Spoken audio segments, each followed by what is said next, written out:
everybody, to the Toivoan Sea Dogs. A couple things before we get started today. If you know someone who wants to play a Geomeric game, send them my way so I can talk to them about getting on the wait list for a campaign slot or for a one-shot. Because the groups are currently full. We don't have any room at the moment to get you involved at the moment, but let's get you on that wait list. We do have the Patreon over at patreon.com/GMeric. Go check that out. We also have the YouTube channel where we've got hundreds of episodes for you guys to check out, thousands of hours for binge watching and podcasting. Go watch all that stuff. And if you do, hit the thumbs up. It helps us out. We also have the clip contest going on, where if you toss a clip or timestamp in the clip contest channel, you'll be automatically entered to win a hero shirt at the end of the month, which is in about a week. Go ahead and toss those clips or timestamps in the clip contest channel in Discord. Lastly, we have the Tiny Yet Mighty mugs and travel mugs over at gmeric.com. If you've not picked one up for your diminutive friend, do so they can know that they are tiny yet mighty. Let's get you guys started, though, because it is time to play some D&D. That's why you guys are here. We've got so much to cover. Yeah, so much to cover today. All right. Well, you guys are adventuring in the lands of Toivoa, as each of you has a reason to oppose a horrible smuggler, buccaneer, general bad guy tiefling named Ekmenos. You've made contracts with Luther's Mercantile, one of the major shipping companies in Toivoa, and after having done a couple of jobs for them, have your own ship known as the Sea Dogs Rest, in spite of the fact that you guys have not yet painted the name on the ship, because last time you guys were dealing with a ship known as the Wakeful. You were doing so up here in this green triangle area, where you delivered, quote unquote, delivered some mint plates in order to allow them to forge and create their own coins for the Protectorate. Well, after a bit of manipulation from your crew and a bit of help from a newly rescued crewmate, managed to sink the plates to the bottom of the sea. You've left the Wakeful behind and are now headed off with a direction towards the Carwin Chain, where you believe Merrick Blackwater is currently incarcerated. As you guys sail along, the day is partially cloudy. There's a nice wind that gives you a lot of propulsion, and the seas are just about perfect for sailing today. Question becomes, before we ask the question, you're going to grant inspiration to Astrid, Nayana, Chiron, and Criella. Aww. What do we start this session with? Immediately busting out the inspirations. I feel so inspired. Apparently last week's consumption of inspirations were a big deal. I mean, we really needed it last week. I'm just saying. So we are 2/3 done with this week's redemptions. And we've got possibly a comment coming up. I sure hope nothing goes wrong there. 4 What minutes could possibly in. go wrong? What's the worst that could happen? You guys didn't watch He just Wednesday never night, seen it. and we nearly killed a level 20 character. Oh, Saphira. Oh, Sheen Womp Ryman womp. almost died.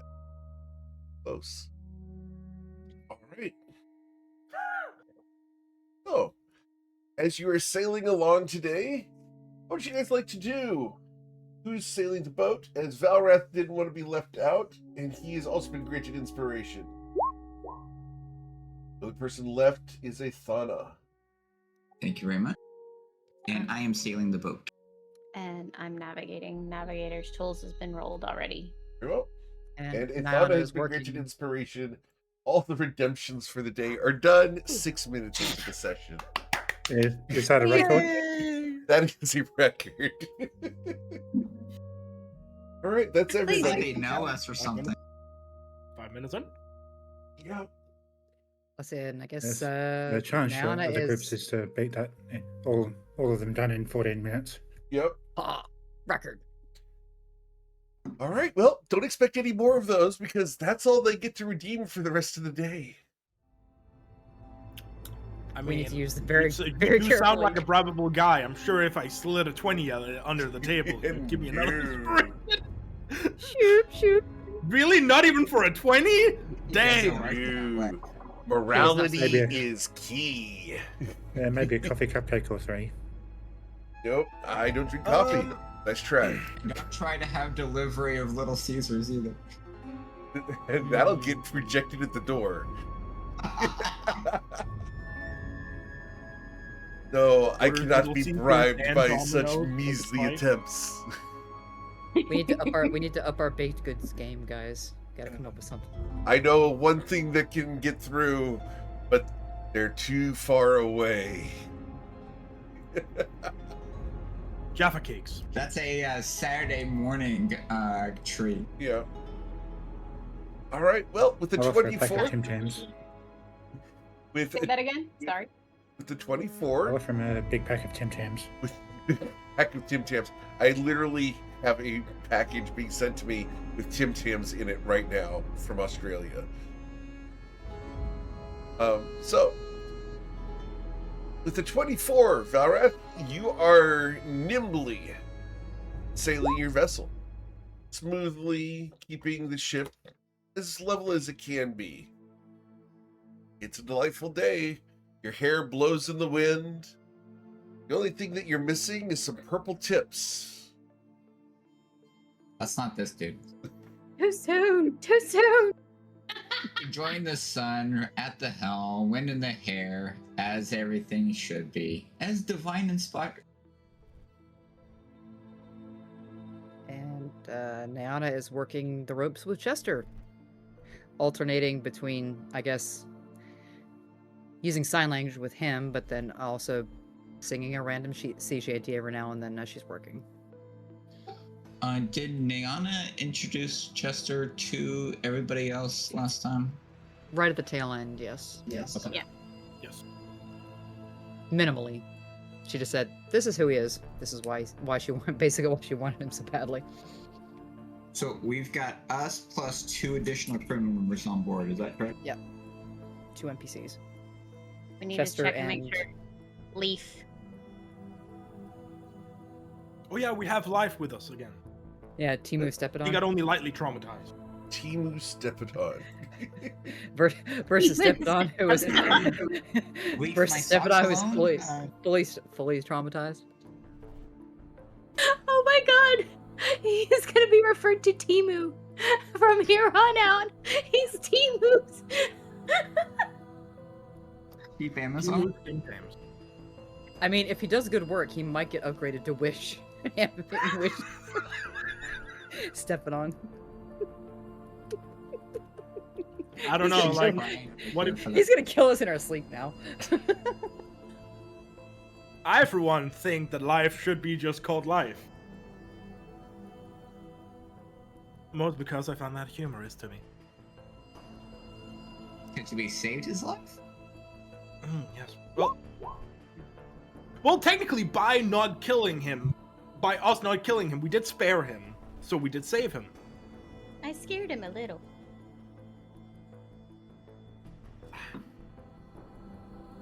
But on the trip, Craella would love to go have a chat with Carayon. Carry on. Carry on. Chiron, you see Criella come up to you. Purple hair blowing in the breeze. A bounce to her step, light on her feet as normal. Hey, Krell, or hey, Kai, I have a question for you. Yes, what is it? I haven't seen many of our kind around, so I want. Excuse me if this is a sore subject, but I wanted to ask, what generation are you? I'm terribly sorry. I don't understand what you're asking. Oh, my bad, I guess. so much. Was it your dad that made a deal with a fiendish being, or somewhere further down the line? To be quite honest, we've never really spoken of it. I honestly couldn't tell you. My father typically tries to avoid the association with the infernal if at all if at all possible. Oh. Huh. I see.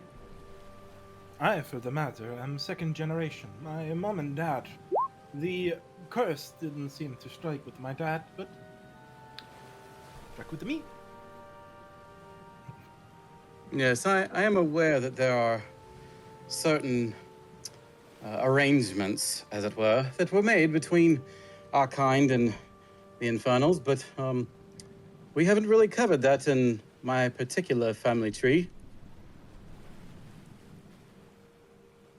And on the subject of your family,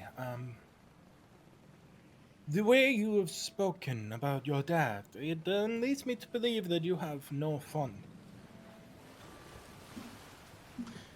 Well, it's kind of a complicated subject. As a young lad, I looked up to my father. He struck me as somebody who seemed, I wouldn't say kind and fair, but certainly kind and fair to me.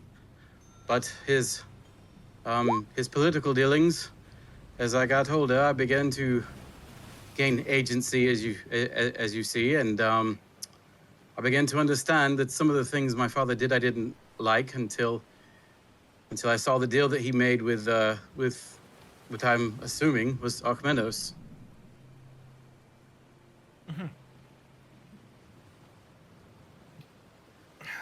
I know that there is no easy way for me to say this. When we spoke last, after Astrid spoke of Valrav's story, and you relayed your own, what happened? Shit. I want to. This is so difficult. Sorry about that. I lost signal there for just a second. You wouldn't need me to repeat anything? Yeah, if you don't mind, I'm sorry.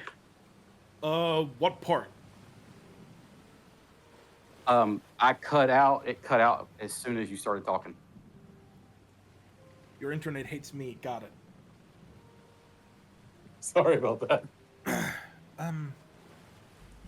Fuck, now I gotta remember what I was starting with. God, this sucks. Well, scratching that, going with it, it's difficult to find the way to put it. Guy, I'm just gonna put it straight. You, and I'm going to go talk to Valorant about this as well, might need to hold me back when we do get to your father. You did speak about something about an interrogation. Yes, if the group sees fit to do so, I am definitely up for helping make a plan of sorts to make sure that my father answers for the things that he's done that has directly or indirectly affected other people.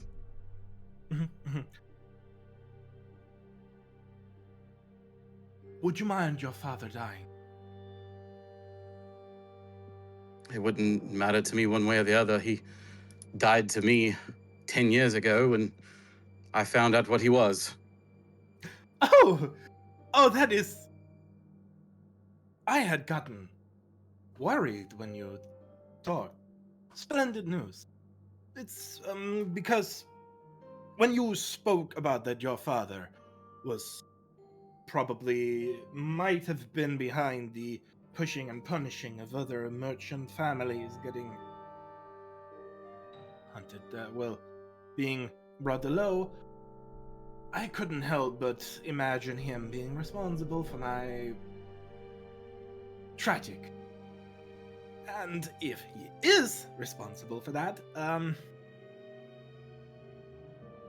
glad Chiron's gonna you- kind of put up for a second. He's gonna kind of put a finger up to your lips and say, Hmm? "No, I definitely understand. If he was responsible for anything that happened, especially to your family, he should pay whatever price that fate would have him pay."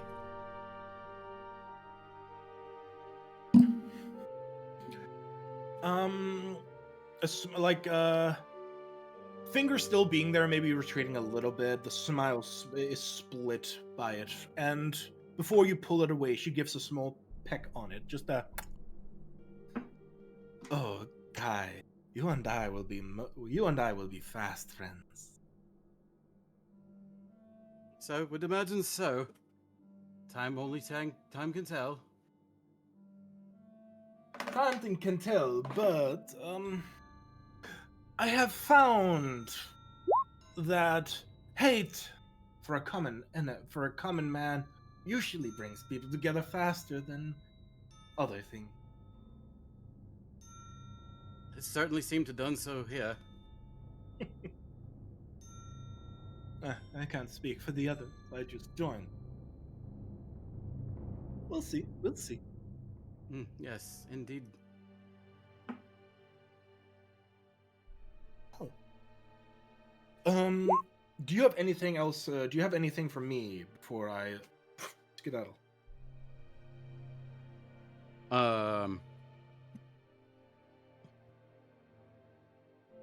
I guess probably Chiron would be interested in the the tint, the color of your skin compared to his, and he'll probably ask. So, if you don't mind me asking, how did you get the darker colored skin versus the fair that I have here? Oh, well, it wouldn't be wrong to say that people in Nausea, while diverse, still trend towards the lighter side of the spectrum. Generally. No, I do come from the land. We are of darker skin there. That probably had more to do with it. My parents were. Oh, you should have seen my mother. Beautiful olive skin. And my father. Not as beautifully olive, but still dark skinned. And I believe that the pigment probably from them probably had something to do with it, mixing with the fiendish gift. I see. I've just never seen another tiefling with the darker skin like this before. You see, it's just different. Not bad, just just different. That's all. I mean, yes, it did make. I wouldn't say it made life hard. It certainly gave me. It certainly made my life's path, how I handled my lineage, more straightforward. Hiding the horns, if you're really up to it, can be done with healing magic and a saw. I mean, looking at you, you could pass off as human if you got rid of the horn. Me, I did not have this easy an opportunity. My skin. My The word. price would be way too expensive with paint. I could not imagine getting rid of anything that makes me me. The horns are just part of my identity. They're part of my character. They're part of who I am.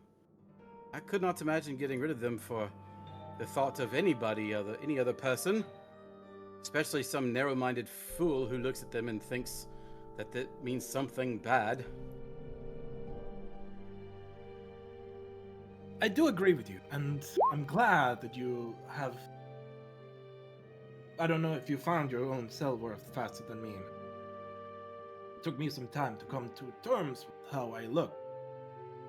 A helping hand as well. I see nothing wrong at all with the way you look. You're quite gorgeous, Criella. There's nothing for you to second guess. Oh. You flatter me, Chiron. Please. If we're here for I'm- flattery, then I could lay a smattering on you. But I'm only speaking the truth. I'm afraid if they are laid on a little thicker, then I may not be able to keep my. So let us stop with that, unless you want to continue. Yes, maybe a calming down of sorts is in order here.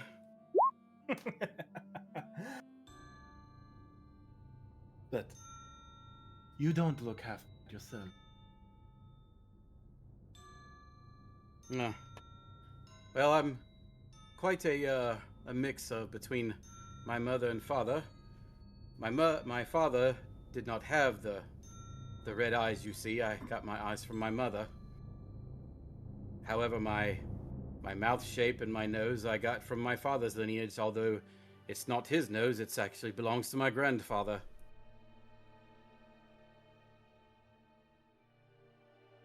The nose skipped a generation. That's strange. Indeed. Indeed, thank God. My father's pointy nose just points to what a scoundrel he really turned out to be.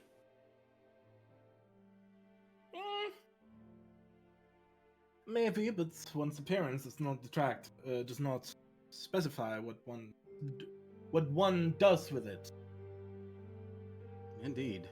The fact that your father had a pointy nose and turned out to be a scoundrel does not usually mean the pointy noses are for scoundrels. They just look bad. I Maybe definitely that's why think they he turned looks bad. crime. It very well could be.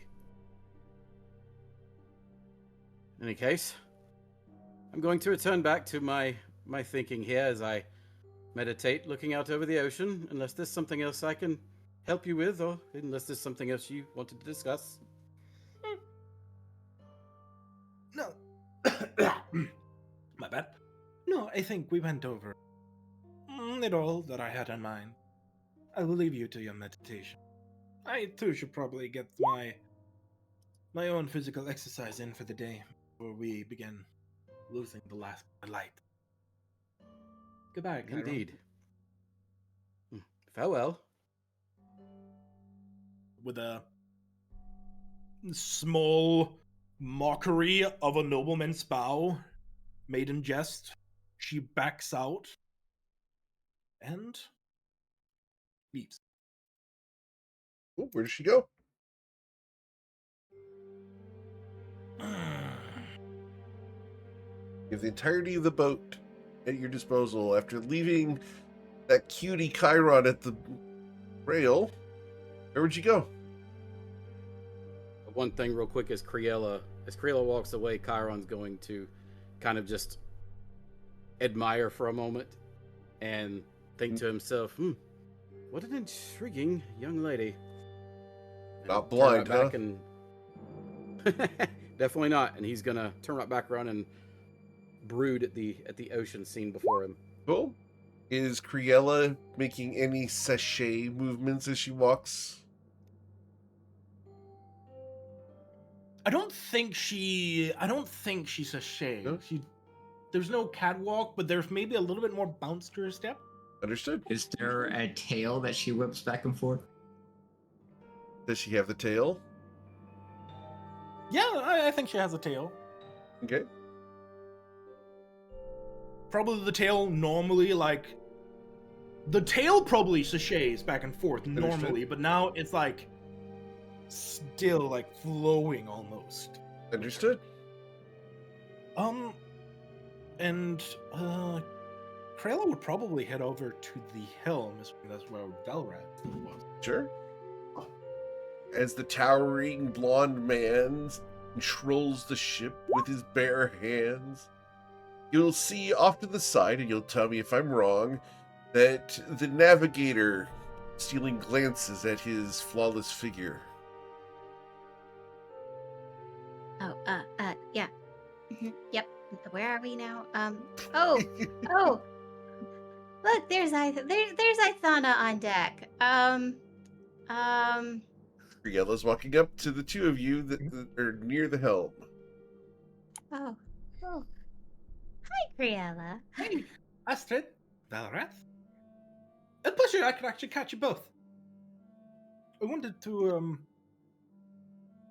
excuse me. There you go. I wanted to talk to you about, something that's been on my mind for a little. Oh? And what might that be?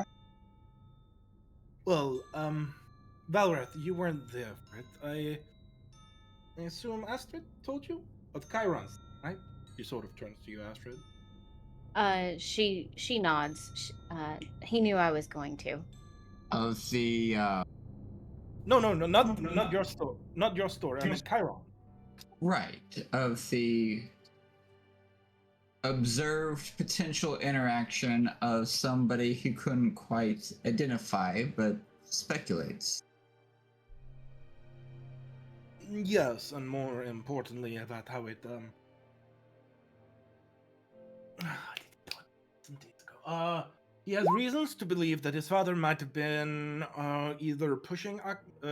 His father might have been worked with Agmenos to punish the lower merchant lords and or kill them off if they disobeyed. Something along those.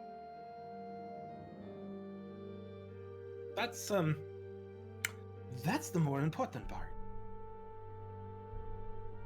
Me. For a young man as Chiron, and this happening as far back as it did, and this being his recollection that it is, Not that far back. Good grief. we're talking 15 years ago. It was 10 years ago. Ouch. And Chiron being around the young adult that he is, I think he's around 18, 19 or so. We're talking about a adolescent observing conversations between adults. True. True. Whether So or not. much- Go on. Okay. So much can come out of the mouths of babes. Truth. My concern, and this is where some type of verification is going to have to come in, is a 10-year-old, give or take however many years, and his recollection now, hearing the conversations that each one of us have against this infamous individual, alone, isolated, cut off from his family, may or may not be trying to fit in with the group. And so I'm wary about the hearsay observations that he might have had when he was a young adolescent. So while I don't discredit his story, I very much want to verify. Yes. Chiron might have told the story to Curryface. That is honestly very little why I'm actually here. I'm mostly here to ask. I spoke with Chiron just to be sure his stance on what's the word? What's it called? Fratricide? When you kill your parents? Patricide. Patricide. I was right. Holy shit, got it right. Yay. No, because if the story turns out to be true, and if Chiron's dad turns out to have had a hand in my tragedy, then there is... my future will be precious short. You two seem the more upstanding people on the ship, so There's a smart... I wanted to not let it be a surprise what might happen. I don't at least want us to get to the point and then suddenly all of us begin fighting each other over something that should have been spoken about before. Let me clarify something and be extremely clear. Anything associated with the Azure Fang, Akmenos, associates, infrastructure, support network, or the like will burn to the ground. Clear enough for you? It won't be by Valrath's hand, though. It'll be by mine.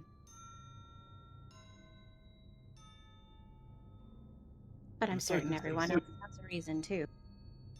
I'm sorry to say, but I think we have to share a little bit of the knowledge, guy. Just as long as I get my fair share. Oh, I think there'll be a share to give out. I think we can share that. But you do bring up a point I have been thinking about, Val. Yeah. With us wanting to dismantle the Fang, and more importantly, wanting to kill Agmenos and anything in relation or power. I can't help but think, what do we do if he has children? I have zero concern about his children or otherwise. And that's where Astrid will stand a little taller and just kind of glare at him and be like, the children may not know anything maybe amiss. The children could be innocent. I have no feelings on it whatsoever. It's more of when we find him and his network, his associates, his fleet, or any other means to his operations, it becomes no more. That's it. We don't mess with the children.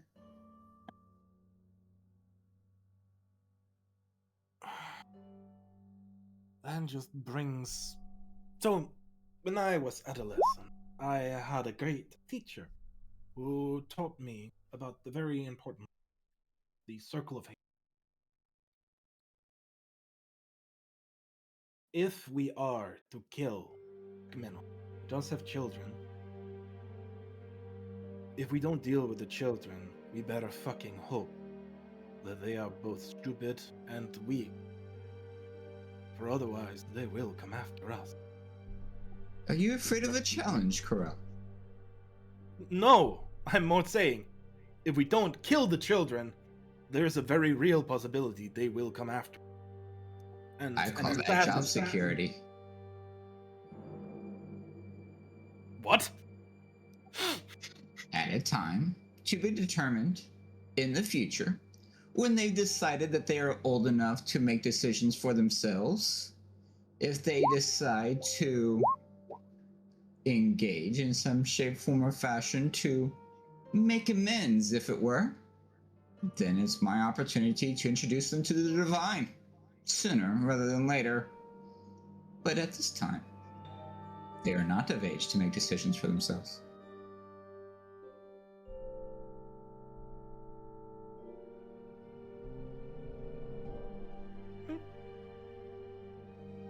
All of this is speculation. I just hope that they...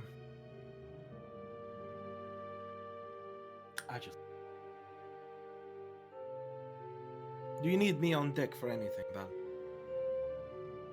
I suggest you go ask the captain over there. She's the one that makes those crew decisions.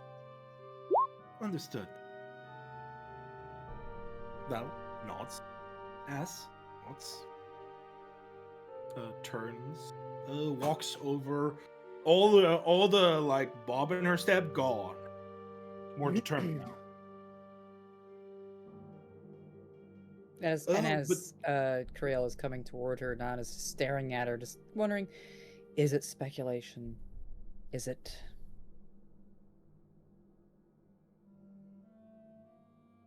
Did she hear the comment that Valrath made? Oh, she heard it. That's why she was standing kind of back toward the rear cell near where the helm was at. She just kind of leaned back against the railing and listening. And that's why she was chuckling at Valrath on the job security comment. She likes Valrath underneath it all. They get along more than people realize. That's why we'll never admit it to each other. Never. They will both go to the grave with the secret.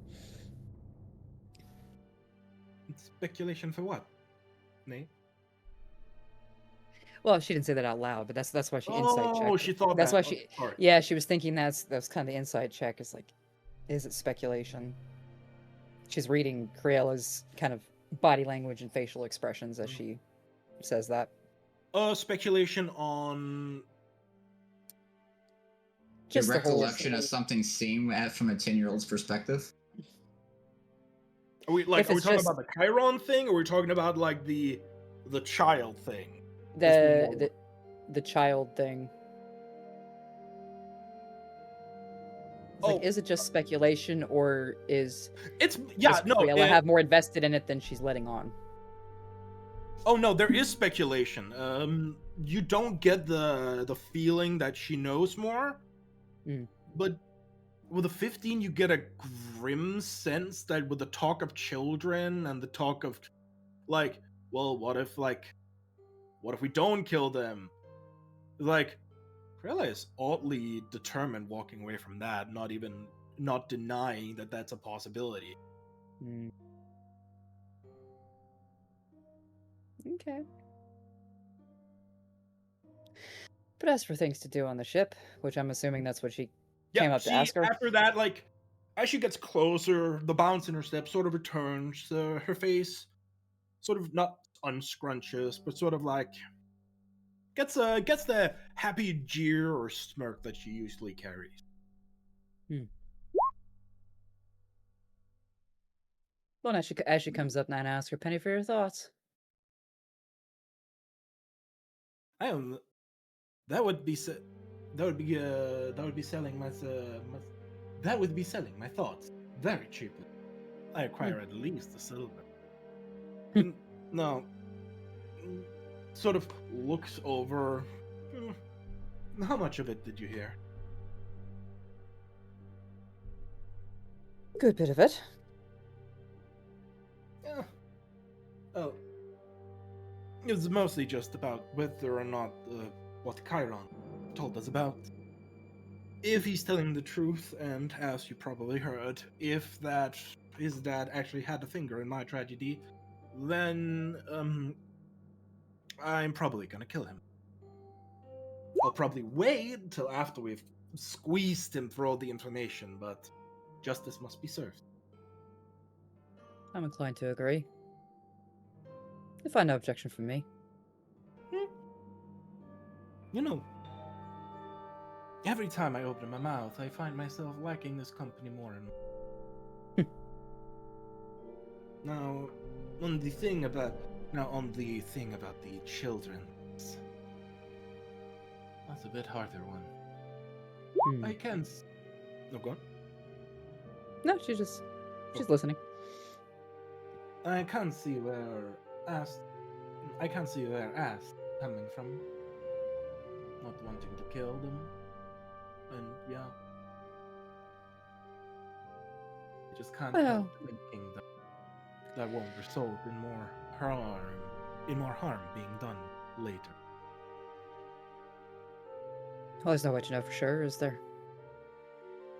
There is no way to know for sure. The circle of hate and all that. So I see Valret's point. Why go borrow in trouble if you're not sure of it?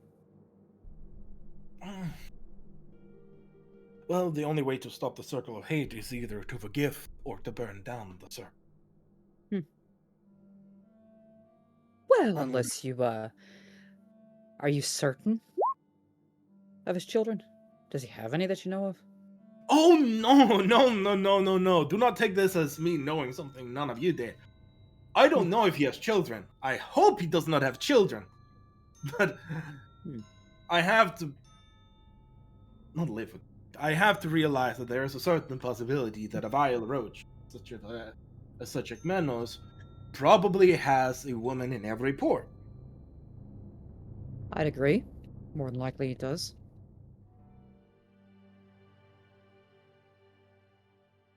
I've done this celibate. It's equally as likely his children hate him as much as we do.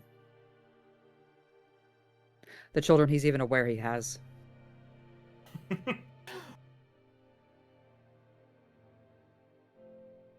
You strike a good point, Nye.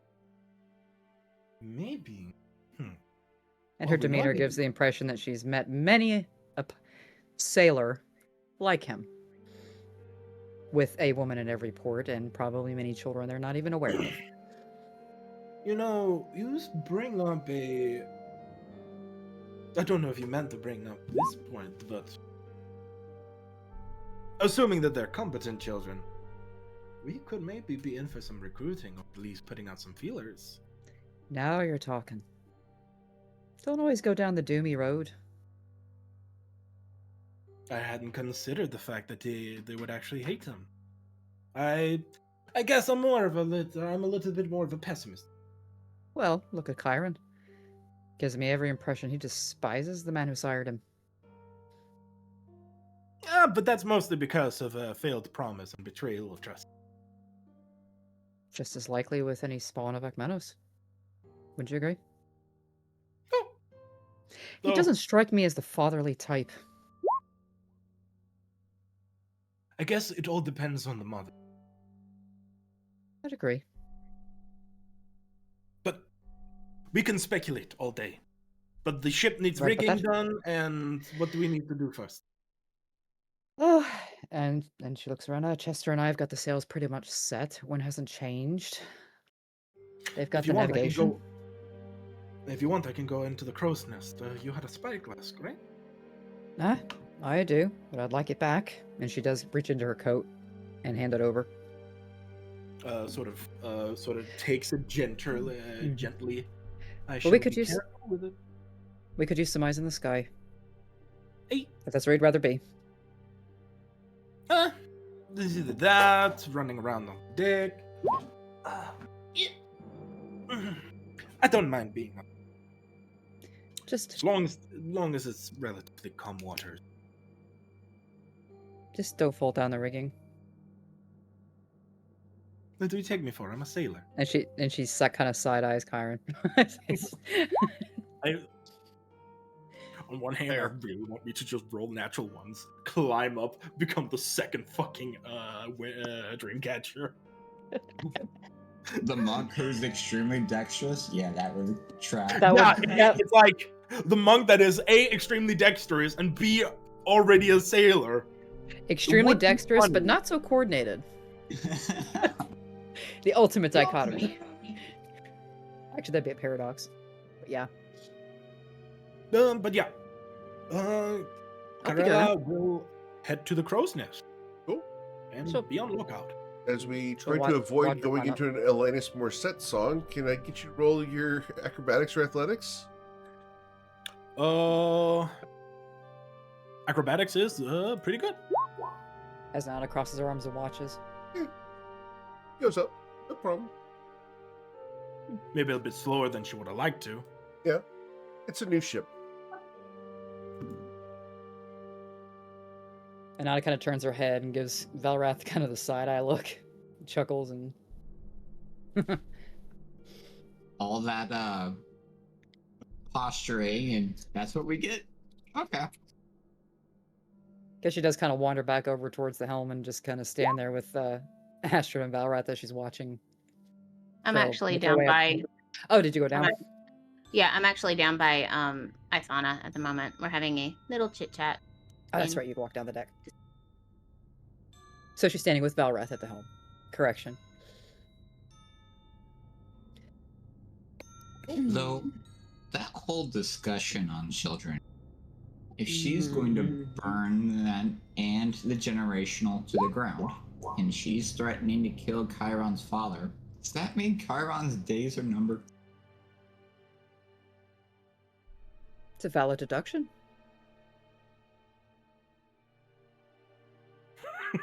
I mean, It's a good- I've heard of addition or subtraction, but I'm not sure if that applies or not. Might be worth keeping an eye on him. He still has to prove himself. Aye, but we don't Fuck want that him. He has proven useful at times. We don't want him to prematurely find his way into the ocean. I worry at times. You? Perish the thought. of liabilities, not the individual. There's the Valrath we know.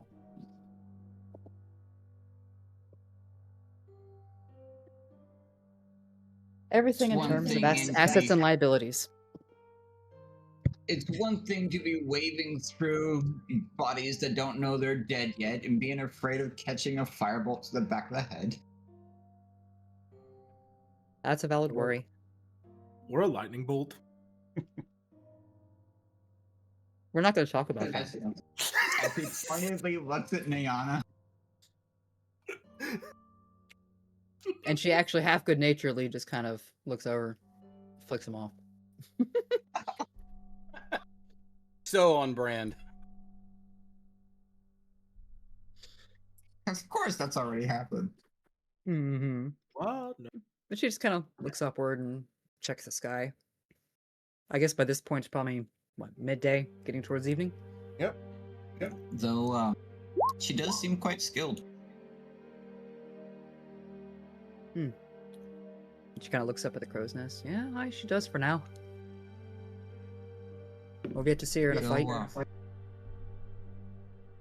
I have concerns about how she was thrusted, placed, embedded among the crew. Mm-hmm. I wonder at times. Haha. You and me both.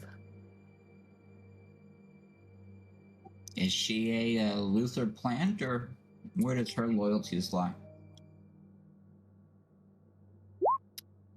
My answer to that would be yes. To both.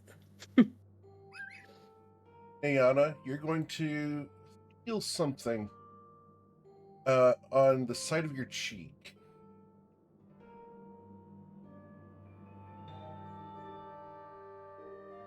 I feel something on the side of my cheek. Not you, Nayana. Oh, now I thought I'm sorry. I thought you said Athana. No, Nayana feels Okay. something on the side of her cheek. And she kind of twitches a little bit. Cool.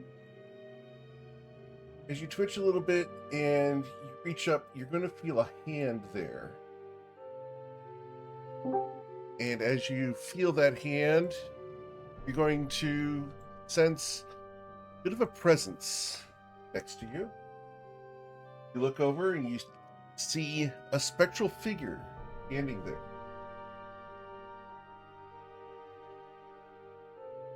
She kind of blinks and...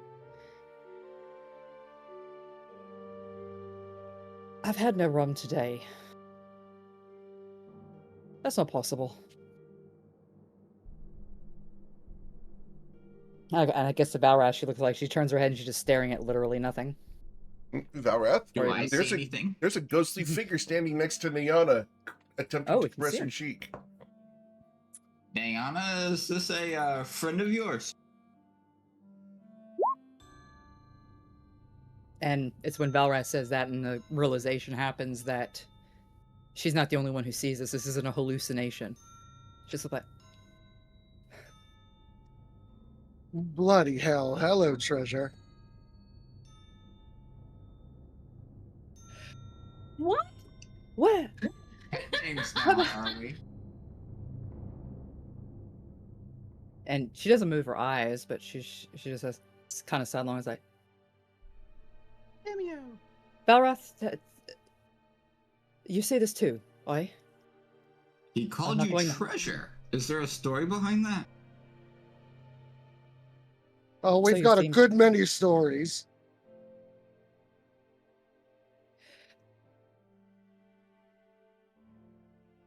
And you just... What? Why are you here? And why can I see through you? Because several possibilities are running through her mind and the blood just kind of drains from her face. Let me take away any concerns you might have, love. I'm not dead. Well, that's good. I did make a friend. Cressa the bone spur, bone picker, I don't know.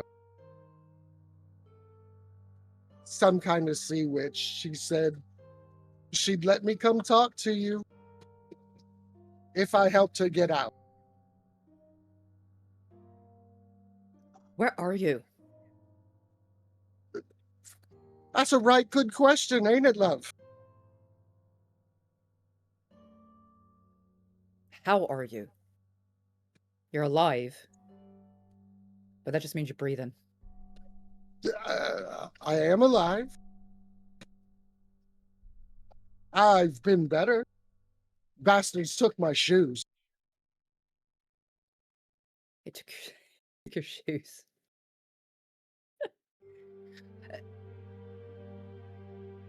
From what we hear, that's not all they took.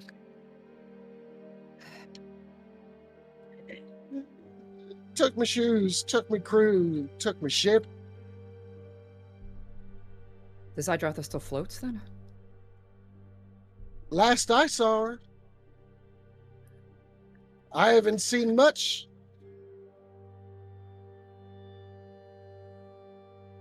Nayana, I'm assuming this is the man you're searching for? You would assume, right? And she's just like, she's scope locked on it, and by feel, she pulls out the same picture locket she had showed Astrid, opens it, and then shows it to Valrath sidelong. Must be a younger picture. Pardon my manners. Merrick Blackwater, at your service. Valrath, I need a history check. Someone done screwed up. All right, with the 10, you've heard of Merrick Blackwater, the infamous pirate and swashbuckler of the seas. He's got quite the bounty in Ryport. What, 45,000 gold? That's what I heard. I saw your picture in the in my father's office. Quite the depths of the ocean you scraped there, Nayana. Well, and Sealy, because I know Astrid was part of that conversation. I think Valrath was too. Mm-hmm. So he knew about the bounty on Nyana. I don't think Valrath was part No, of that Astrid conversation. did. Astrid knew.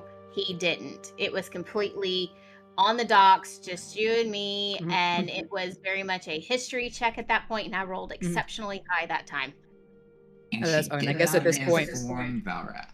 I was gonna say, so for whatever reason, it just never came up, or she chose not to tell him. Fair So enough. I'm assuming that you are paying your restitutions to society. She just tilts her head and looks at Valrath. Very warning glare in her eyes. If paying my restitution to society is sitting in some dank cell with windows welded shut and held here by some black-skinned tiefling, so be it. Ah, jolly good. Well, everything's as it should be. Side-eye glare again, just shakes her head. We're coming for you. Oh, that's the best news I've heard all day. We know where you're at, but we don't know what we're going up against. Wish I could tell you that, love. I didn't realize we were rescuing a pirate. Privateer, you hear Astrid yell. She says to look at Astrid and just, thank you. Exactly. Privateer. I will go with that one. Oh, so you had a legal authorizations. He's attached to her, and she's attached to us. She does! Aye, that Just I for the do. current operations. Means to an end, love. Let it go.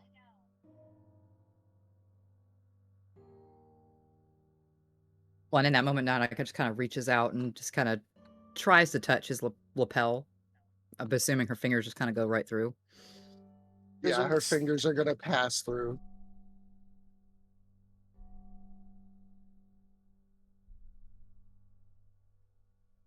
Yeah, she's speechless at this point. She's not sure what to say. So usually deals with a bone hag are not to the interest of the customer. Hopefully you didn't sell too much. Like I said, she's hoping to get her own freedom once I Freedom. can get out. Freedom from what?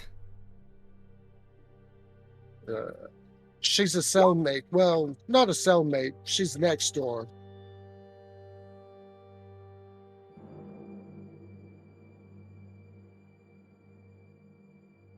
Ayana, how many of these compatriots are we breaking out of this penal colony? This is the first I've heard of any other than him. But being it's a penal colony, I assumed there were more.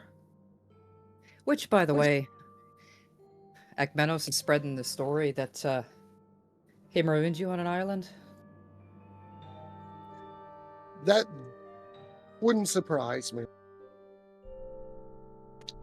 I would assume that most of a crew is around somewhere. She looks over her shoulder and gestures with her head toward Chester.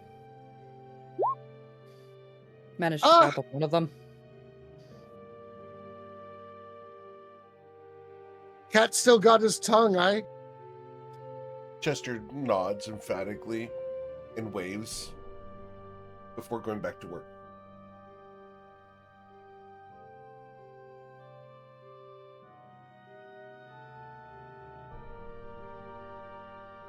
To allay any other concerns, I'm not wasting away. They're feeding me. I'd assume they're feeding everybody else if they're here. Oh, good. No hurry then.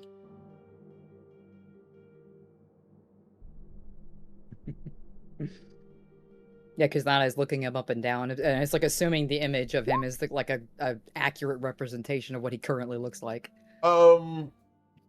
It's going to be an idealized version of what he looks like.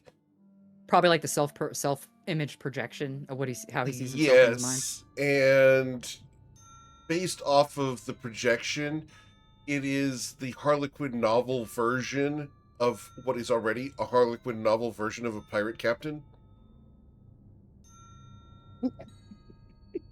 So it's his self-perception, which I believe, based off of what I know about Merrick, is a little bit inflated above what he's already got. Absolutely. Well, it's like, okay, because she showed Valrath the image, and of course he made that younger comment, but it's like, how accurate is it to the image? He's missing any of the scars that you found untasteful. There's no way that they've allowed him to keep this many daggers in prison. Siren chicks dig scars.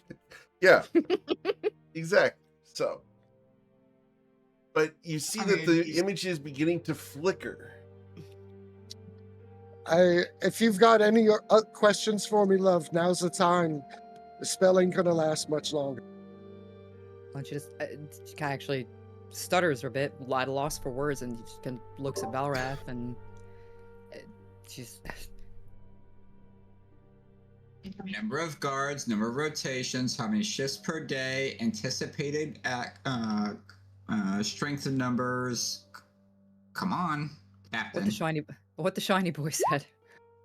All questions I wish I could answer, but I'm questioned once per day. I don't see many guards. I'm also locked in a cell with no access to windows. I hear seabirds. Best I got for you. Question about what? What are they trying to get out of you? Something about the heart of the sea. I don't know. He thinks that I know something about it. Says a little bird told him I know. I don't even know what that is. Does she know about it? That is exceedingly vague. You can roll a history check, Niana, with the 21. Oh, crap. All right.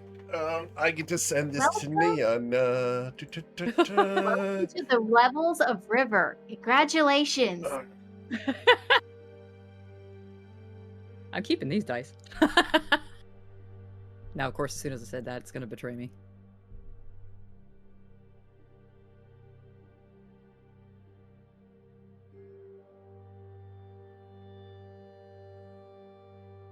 I'm typing something out real quick here. Oh, it's fine. It's just like she starts Heart of the Sea, Heart of the Sea. It's okay. It gives me a chance to go get a cupcake. Aha.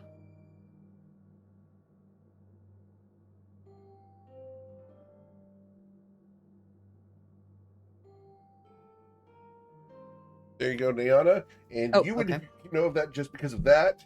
Merrick does not know about it because this is not something you would have ever shared because you've never seen it, but you're aware of it. It wouldn't have really come up in conversation. Of course really. not. So, well, he's about to flicker away. We're coming for you. Looking forward to it. Please bring me a pair of boots. My feet are getting cold. And her face actually crumples a little bit and then goes back to neutral. Just, we're coming for you. Love you, treasure.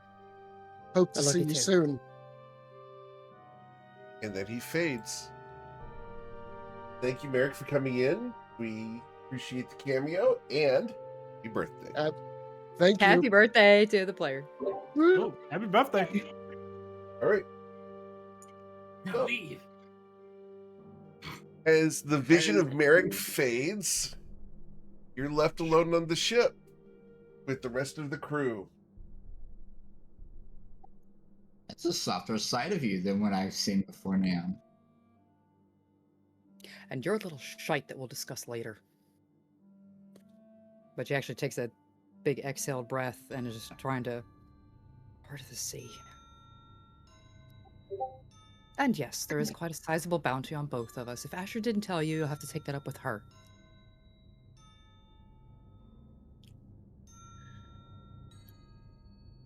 I see. The Heart of the Sea. Why? Well, I know why. How do they even know about it? It's like her eyes are just kind of darting back and forth as she's trying to think why. GM, Yes. if Mark is in a penal colony, does that mean that the bounty has been claimed? Not necessarily. So I don't see Akmenos not taking advantage of receiving that bounty. That's probably a good interpretation. 45,000 gold would be a massive boon for Menos. But he's got to figure out a way to get Eric be turned in without turning himself in. Which And is does- why I and find does- the penal colony a little bit weird. It does Nyana know? I'm sure Valrath knows probably a lot about it, but does Nyana know much about this penal colony? I guess a history check for that? You can roll a history check for this. Yeah. Not much. You do not know. Mm. Valrath, you may have heard rumors of it, but you don't know anything as far as the specifics of who's there, etc. It's privatized. Yep. Briella might, based off of the fact that she is a sailor. You've established that, right, Griella? Well, so is Yeah. Valra. Yep. Let's see where Griella's history check is on Arwen Chain. Yeah, Griella, you're aware that it exists. Just like Valrath, it's an island prison somewhere in the Protectorate, but you don't know where, other than the fact that Chester has pointed to it on the map.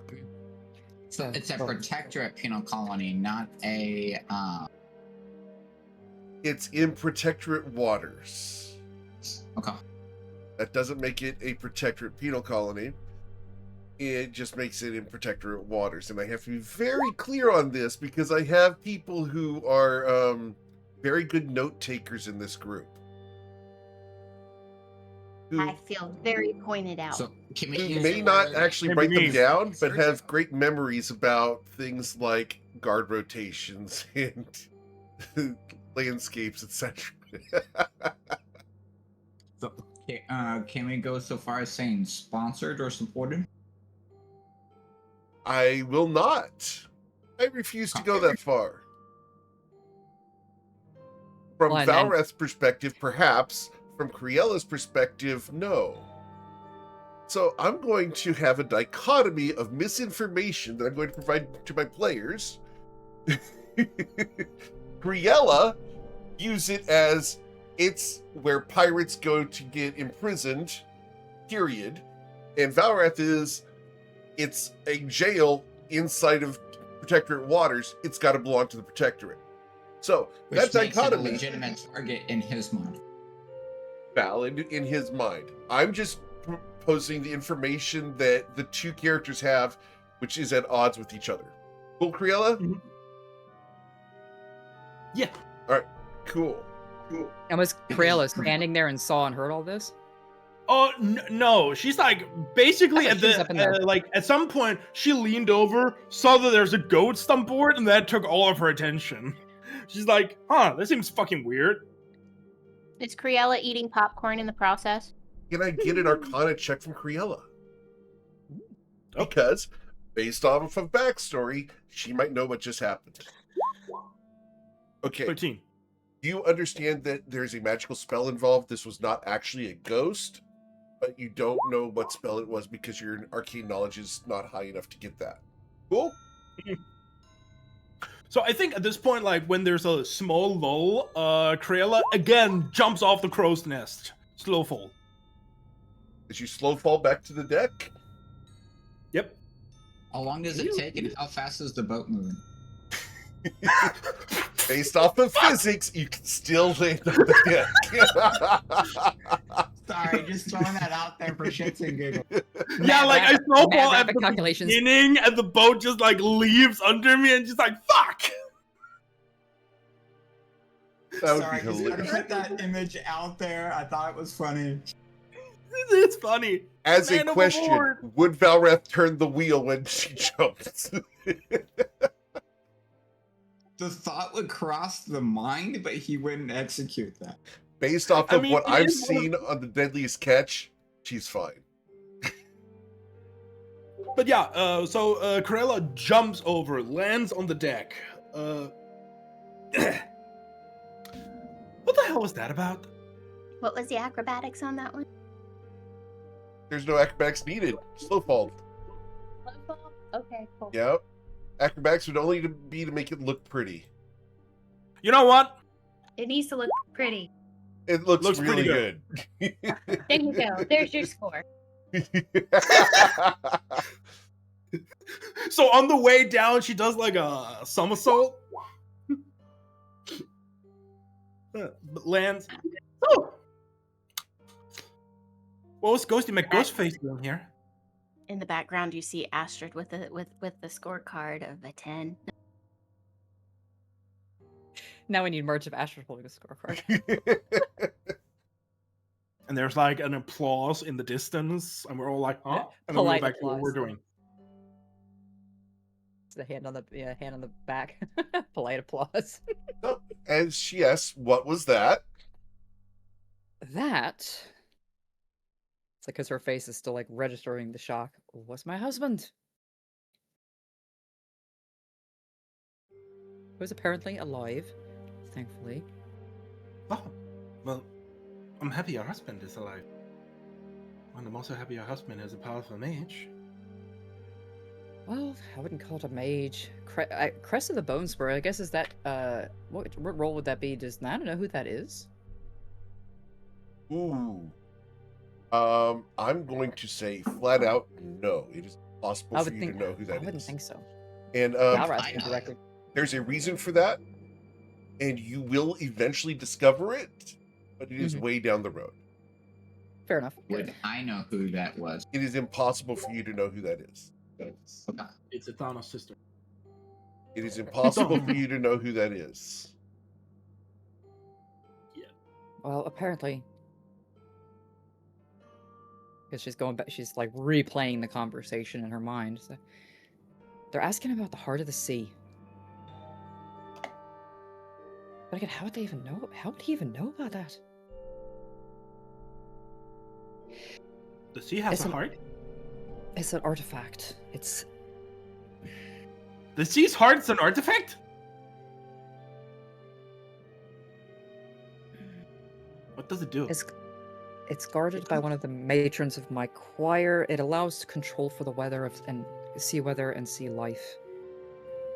And see how that's beneficial. Haven't thought about it in years. Never seen it myself. Somehow he knows about it. Specifically only sea life? And the weather on the sea? As far as I know. It's just a relic. But if he's looking for it...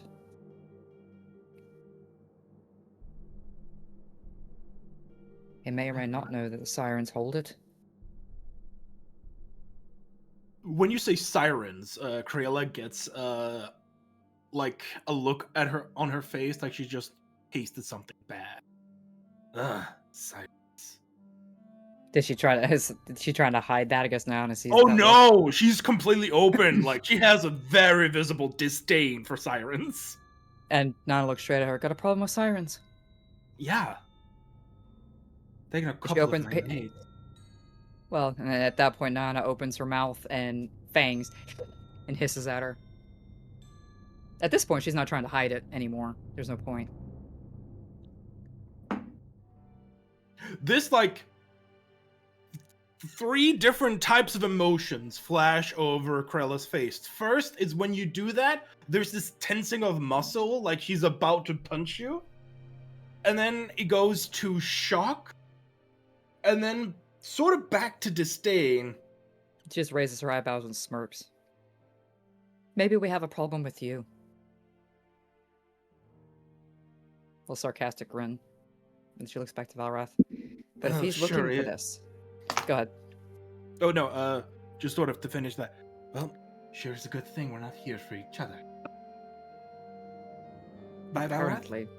Captain. So, and she turns and leaves. Koella, real quick. Yeah, Val? What is your association with Luther? That's an excellent question. I worked for him for a few years. Doing what? Being a sailor. Started out being just someone to carry the cargo. Then when I trained up my skills in fighting, I was promoted. Became a bodyguard captain. Lent out. I see. And how long has this been?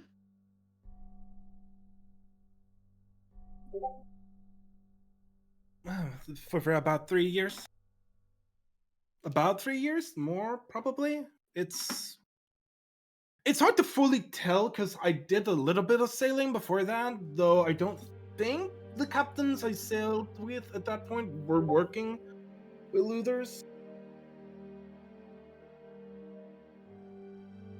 And all of these voyages that you've had in the service of Luther were all of the up and up? I mean, yes. Assuming that you considers Luther Mercantiles, whatever he does on the up and up, then yeah.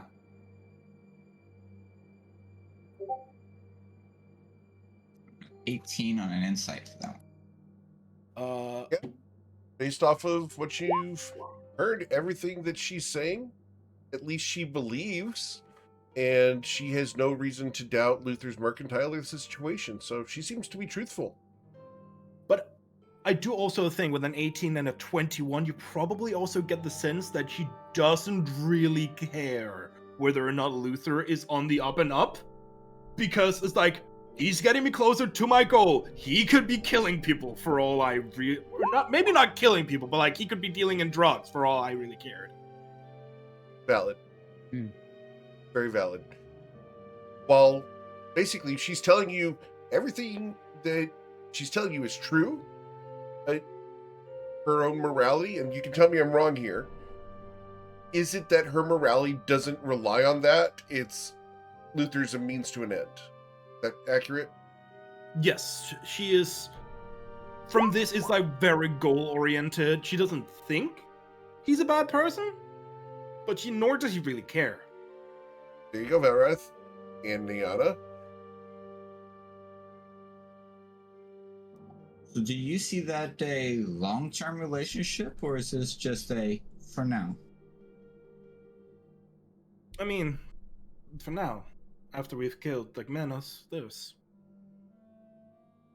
a lot of possibilities to see, and sort of like she's turned to you, side eyes Niana, and with her around, we'll see.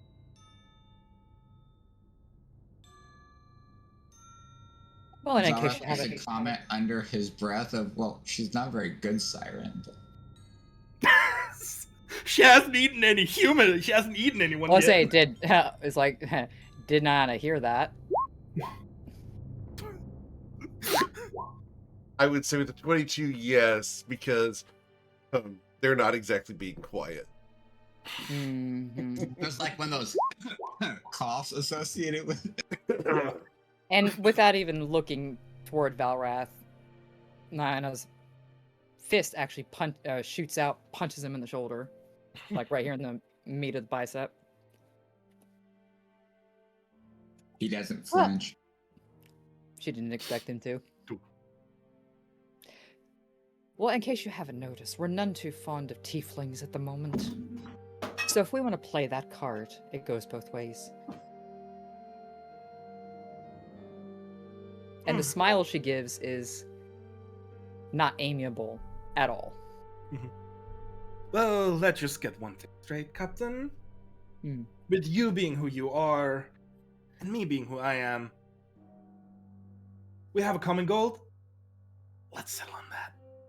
We can Agreed. kill each other after Agmenos has been after Agmenos is dead and the Asher has been defanged. Until then, let's stay the sword. I'd agree. For now. Enemy of my main enemy is my friend. No? Enemy of my enemy is someone who can help me get to said enemy. So let's not get too buddy. But I'll leave you and your husband is he Siren as well? No. Huh. I guess you do have a good influence on you somewhere. He went digging for buried treasure. I mean, she would be under the sea, so... He's worse. I can see Valrath smirk. He thinks he's hilarious with his comment. Not all well, it's like to borrow movie lines, like not all treasure is silver and gold, mate.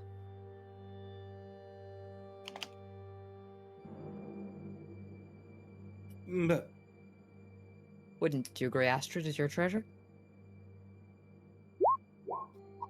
Astrid is many things, but she's more of a tempest than a treasure. And she kind of thinks about it, nods a bit. That's fair. Grant you that. She's a bottle of chaos waiting to be unleashed. I almost feel sorry for the poor bastard who's on the receiving end. Almost. Nana just kind of tilts her head, because I'm sure by now they're both looking at Astrid, who's down the deck with Aethon, just do it, having their conversation. Just like, Why she has a heavy guiding hand, keeping her on the straight and narrow. This is one time Astrid is totally oblivious. She is totally dealing with this conversation she's having with Aethon right now. And Valrath and Naon are taking full advantage of that. Understood. So- but why guide it? Why not let it loose? Do a little chaos. Time and a place, and potential collateral damage. Valrath is very right. You need to dam up your anger. Letting your anger go at everyone just lessens. You need to build it. Appropriate I amount agree. of pressure, appropriate amount of guidance, and aimed in the right direction. And then all of a sudden, you end up with a masterpiece of vengeance, as she calls it. Ooh, oh no. I'd very much like to see that. Hopefully I'm around to.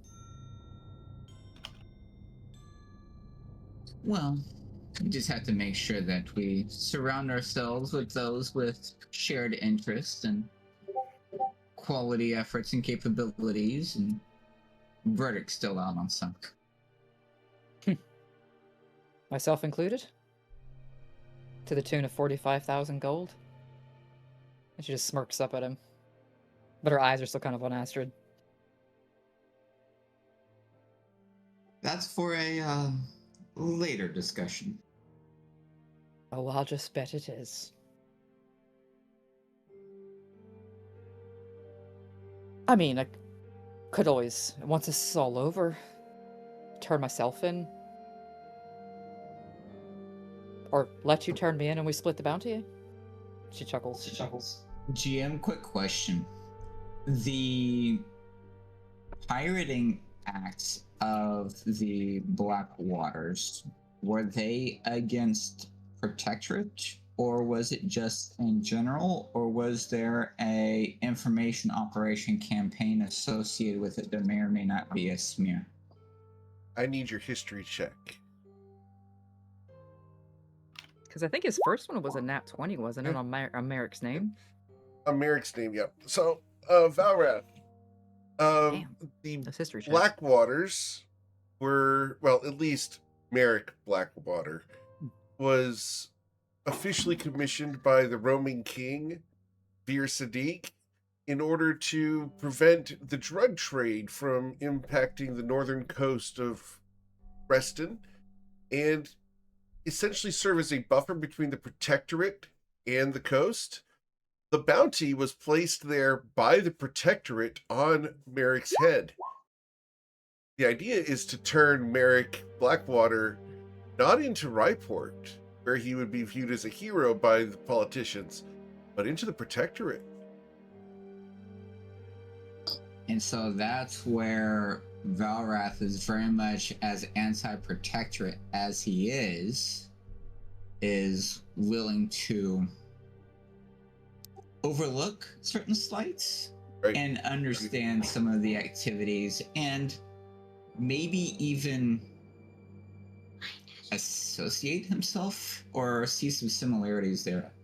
So I'm just going to pause for a moment here, and let's go ahead and realize the entirety of this crew is here as matters of convenience. Everyone here is using each other to get to their own goals. And it's racial divides, political divides, religious divides, speciesist, etc. You guys are all here because fate, Common foe. happenstance, We're etc. not using that word. has No word. brought you here to face off against Ekmenos. Interesting.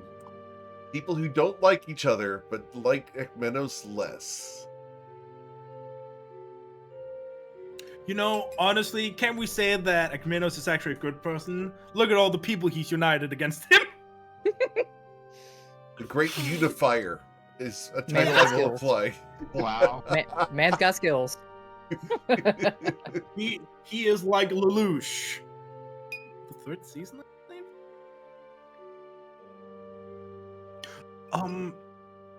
But Nyana, Hmm. Oh, unless you stop her, which you're probably going to, or unless anyone stops for more conversation, Craella will turn to leave. Mm-hmm. You probably remember you lent her something that she hasn't given back. Aye, that's the point. Yeah, because she turned. I think she turned to go, and Valrath stopped her first. For the questions, right? So okay. It's like, oh, I. She snaps her fingers. Before I go, I'll have my spyglass back. There's she looks at your hand, like, for at least a moment, she debates something, and then she takes it out and just hands it to you. There you go. And she's Ken. got that mirthless smile. Does it come out of the pocket? Out of her bag of holding that she just has. She has somehow transformed your side glass into the Jack Sparrow side glass that you have the two-hand. Did she It's like keep what this in is a that now? front pocket, Criella? Criella, did you keep this in a front pocket, or where did you keep this for the time being? She has like an inner pocket under her blouse. Understood? More for long objects. So it's Phrasing, probably but a okay. Can I say it, please? Can I Phrasing? say it, please? Yes, you can say phrasing. Phrasing, but is that a spyglass, or are you just happy to see me? Wink, wink, nudge, nudge. Wink, wink, nudge, nudge. It's all sweaty. Wow. It is accurate. It is Thankfully, humid not out on the wearing ocean, gloves. guys. Just saying. Thankfully, Nana's wearing gloves. Yep. She takes it back and sweeps her jacket out of the way and actually puts it on a hook on her belt. Sure. So, apparently the boob sweat didn't bother you anyway. Us, understood. But yeah, otherwise- Anyway. Craella will skedaddle. Where's she going? Yeah, because Nana's watching her every move. Until she gets until she still goes out of noon, line of right? sight. Repeat the question? It's still around noon. Like we haven't Sure. reached evening, right? Yes. Okay. Valrath will turn to Nayana and say, I understand the Wandering King had commissioned your husband. And I understand also that the Protectorate wasn't a fan of his operations. I just want to make sure that we're going about this the right way.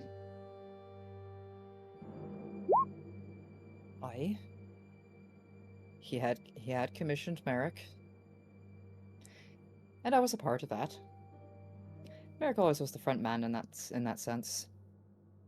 But that's also why he's sitting in a cell, and my ship is at the bottom of the ocean, and my crew is dead. Because of the Protectorate, and because of Ekmenos. Obviously. So regardless of anything else, our goals are still aligned, I'd say. Right, wrong, or indifferent. As long as you can tell me right here, right now, that you had nothing against the citizens of Ryport in any of their activities. Ooh. Hmm. Ooh. That's what I'm trying to think. It's because her instinctive response is not unless they were a sailor or a slaver. They weren't above going from, yeah. It's like, not that I'm aware of. We targeted, well, at least in the beginning, of course, we targeted merchant ships. I mean, what good privateer doesn't? But even before the Roman king commissioned us, we tended to target Protectorate ships. Never liked the way they operated. And we tended to target ships that were carrying live cargo, if you catch my drift. Which is, I think, why Ekmedos came after us in the first place. Then I think that I can agree that our interests are still aligned, and we will be supporting the apprehension of your husband. And the details can be discussed later, once we get him out. But it's odd. What do you know about this penal colony? Anything at all? I know that it's a facility that operates without concern from the protectorate, and at times seems like they almost have their support. Though I don't know it's in an official capacity, but I almost wonder if it's privatized. But they tend to take all of those that have done a disservice from the protectorate to this location to make amends to the protectorate themselves. Not a fan, but I also understand that they've usually removed this scum from the surface of the waters, or at least in how they interpret it. Though its close proximity to Ryport has always been a concern of the constabulary. I'd imagine so. And actually, if the map is still there by the helm, she'll kind of step and look over it and point to where Chester had marked out, or indicated where the penal colony was, and because it's definitely in protectorate waters. But it was always way too close, and we were concerned about its influence and projection into Ryport itself. I can see why. There had been discussion of removal or degradation of their capabilities, unofficially, of course, but it never did come to fruition.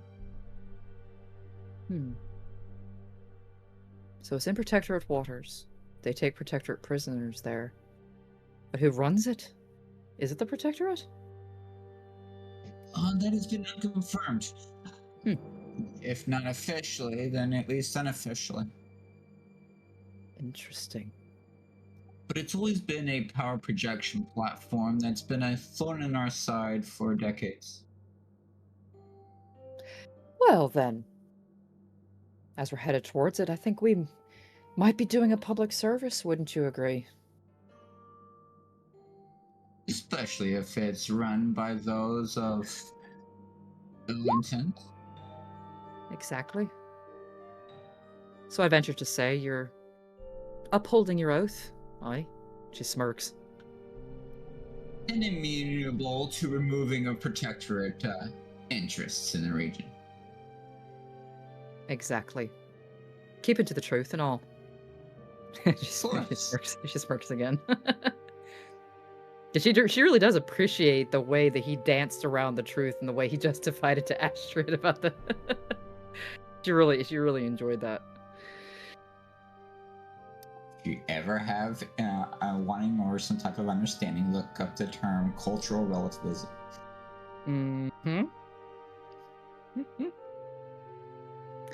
It does concern me. They're keeping him alive, and they keep asking him about the heart of the sea. Is that because of your association? The thought did occur to me. But there's no way of knowing if they know that my choir holds that. But they say they, we don't even know who they is. Assuming Ekmenos is not even there. Considering his association with the Protectorate, considering his dealings in the underworld, I almost wonder, speculate or otherwise, if this penal colony isn't something that's actually run by the Fang themselves. It gives the Protectorate at least enough leeway to say it's not ours, but at the same time, exert their influence accordingly. I'd say that's a fairly valid assumption. And given what they are questioning him about, why wouldn't Akmenos want something that controls the seafaring creatures and the weather for his influence on this domain?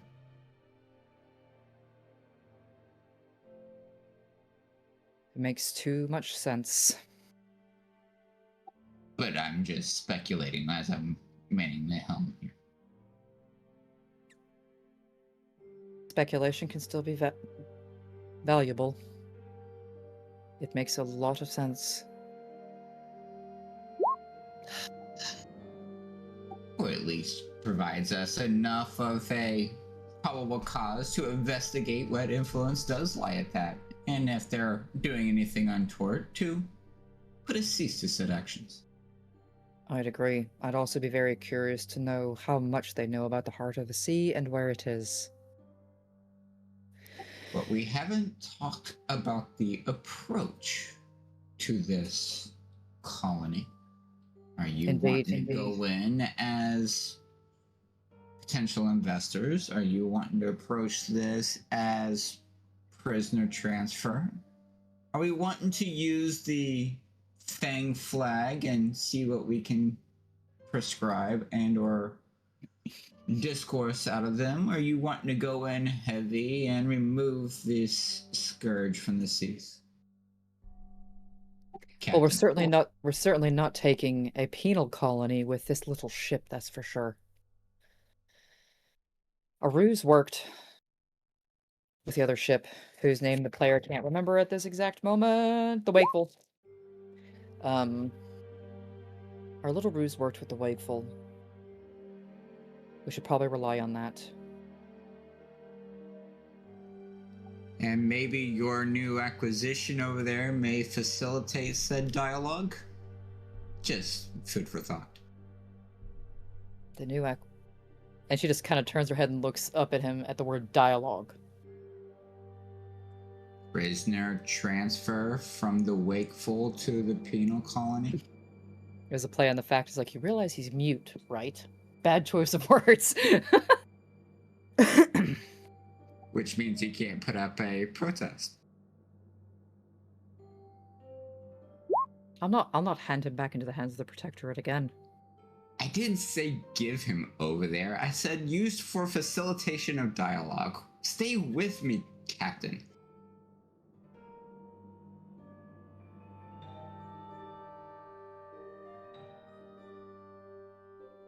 That's probably the most likely. It gets us to the warden. It allows us to see the facilities, understanding the strengths, operations, methodologies, may even get us into the inner holding cells, and may not even have a visual confirmation of the current status of dear old hubby. I hate it when it makes sense. You'll get used to it.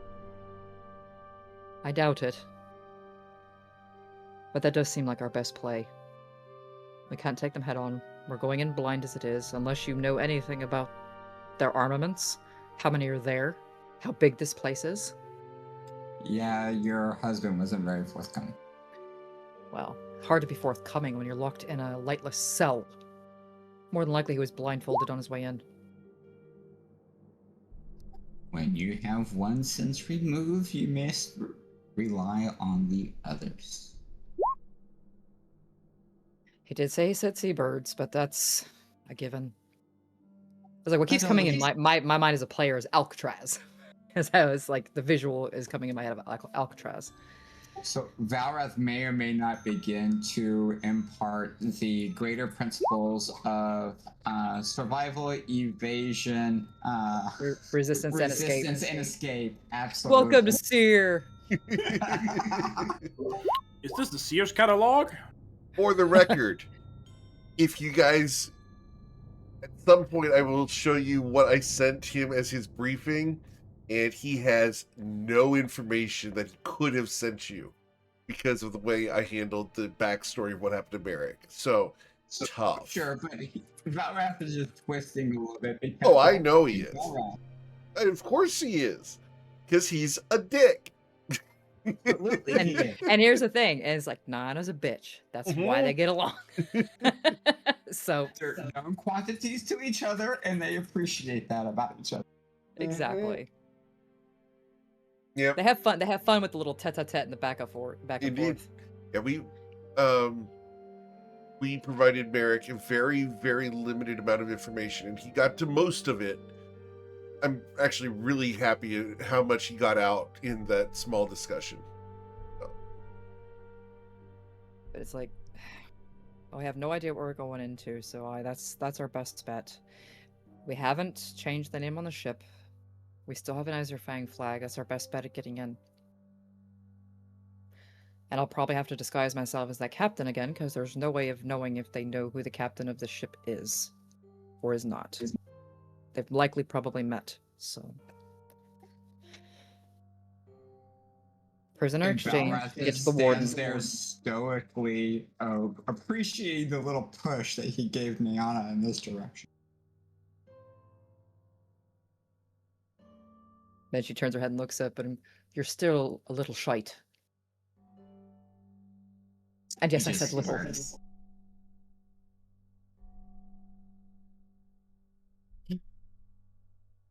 just glad he's alive. But I think I would have felt it if he wasn't. If something happened to Astrid, you'd know it. You think? You'd feel it. All of Toivoa would feel it.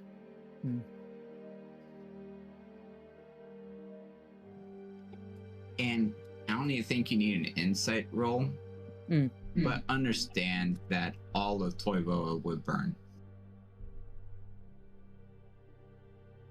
And she'd appreciate that. Because she'd be of the same mind, if she ever had confirmation.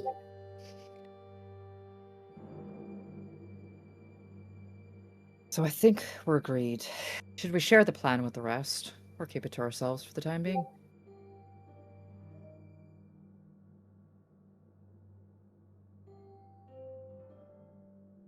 That's up to you, Captain.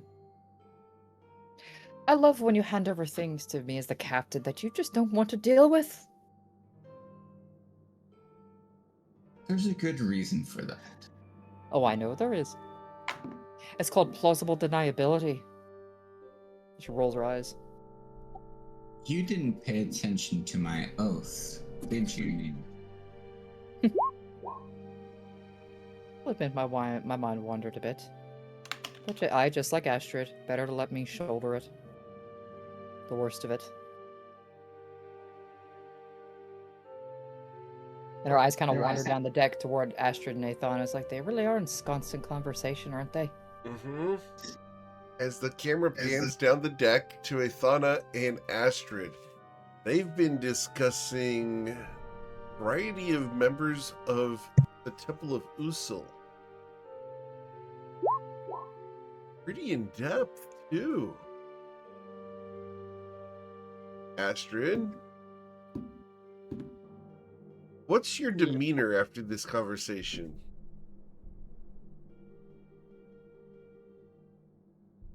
She is seeing. When you say demeanor, are you talking about how does she feel, or What overall? do we see? Well, with What's she Astrid, you presenting? see you see somebody who is concerned, but at the same time, there's not much she can do at the moment. So it's a hurry up and wait situation, as with all things in that sort of realm. Frustrating, but resigned to the current situation. But when they get back to Ryport, she will definitely want to act, and Ithana will see it. Okay. Ithana, how are you feeling as far as your situation after this conversation? Body language is a fair bit less tense and standoffish. Not what's been discussed. Like a weight's been lifted off her. Okay. As the two of them stand there next to the rail, the camera pans over to the other side of the ship, where Chiron is making sure that none of what's going on happens on the deck. Dun, dun, dun. As we will not describe that due to sensitive stomachs.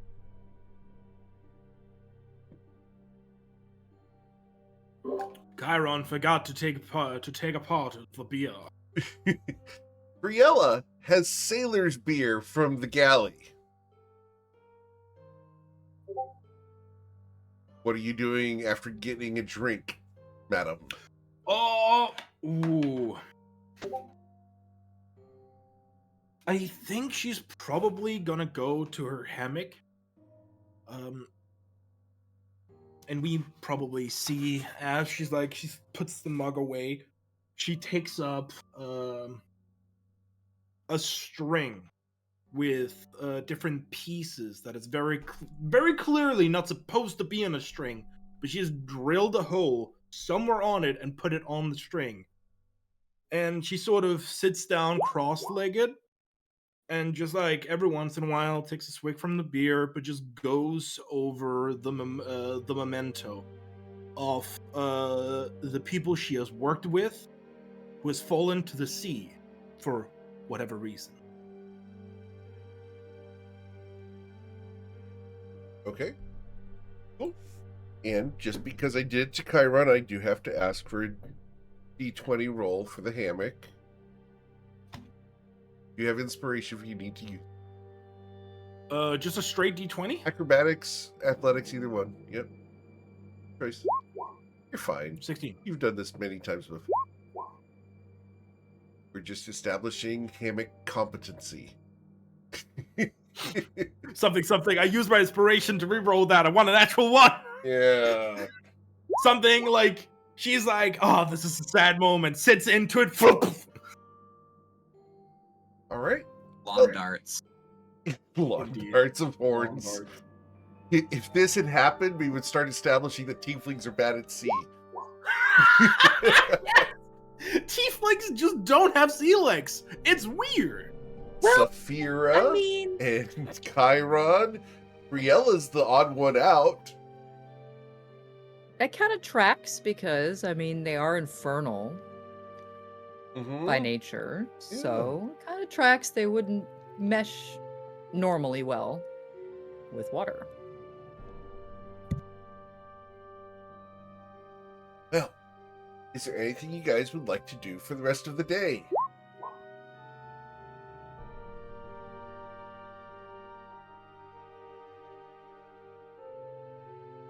Nothing. What time is it? That's a At good this point. point, it's going to be mid-afternoon. When she's done with her conversation with Ithana, she'll go and do her midday meditation. Okay.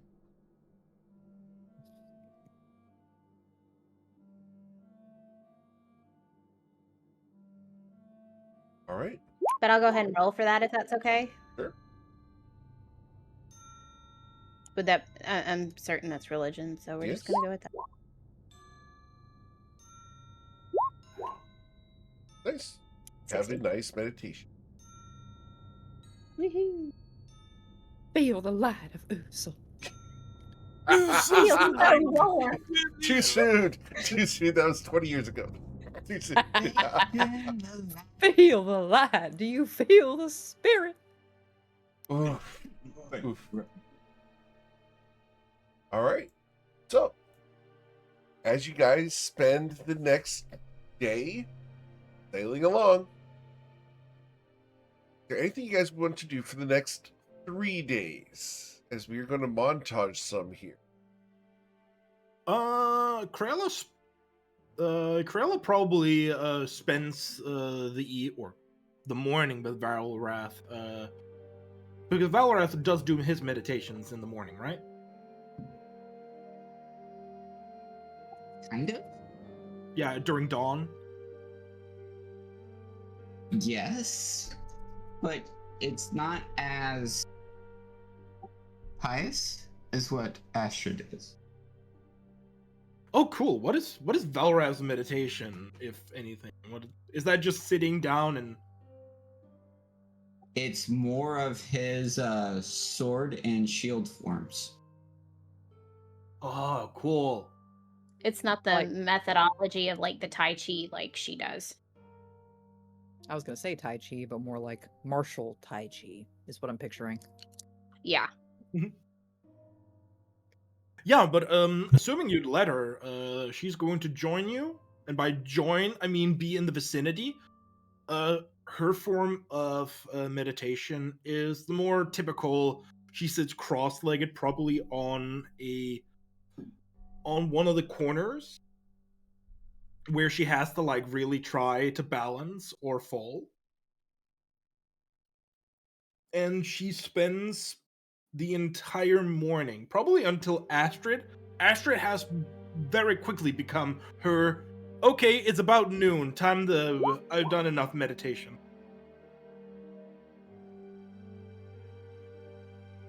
So, GM, there's a 19 on his performance of his A great skills job. and his sword forms. You feel competent. In After all, view of the morning dawn sun. Valrath, lack of competence equals failure. Exactly. And what's worse than failure? Failing others.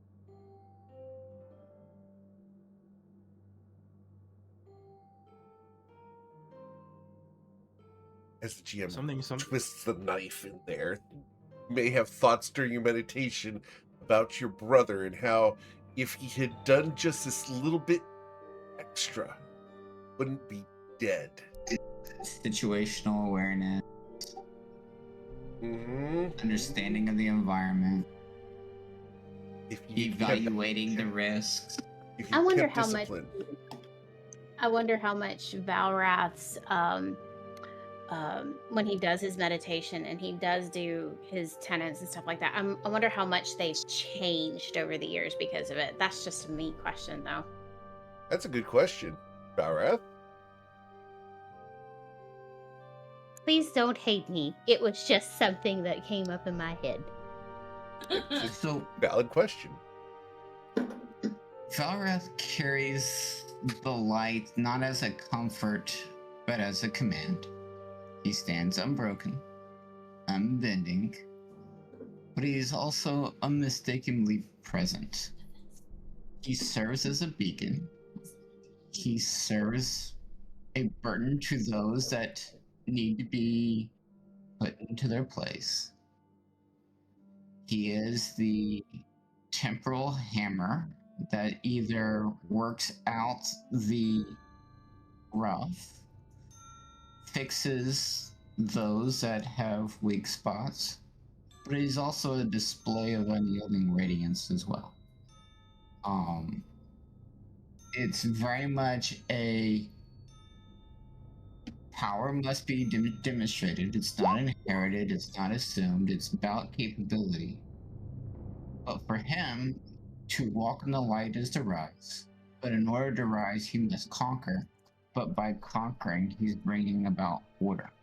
Very much on the seas, very much removing the influence of the Azure Fang, as he sees them as an agent of the Protectorate, and by limiting the Azure Fang, he weakens the Protectorate control of the waters and their influence in the seas. Got it.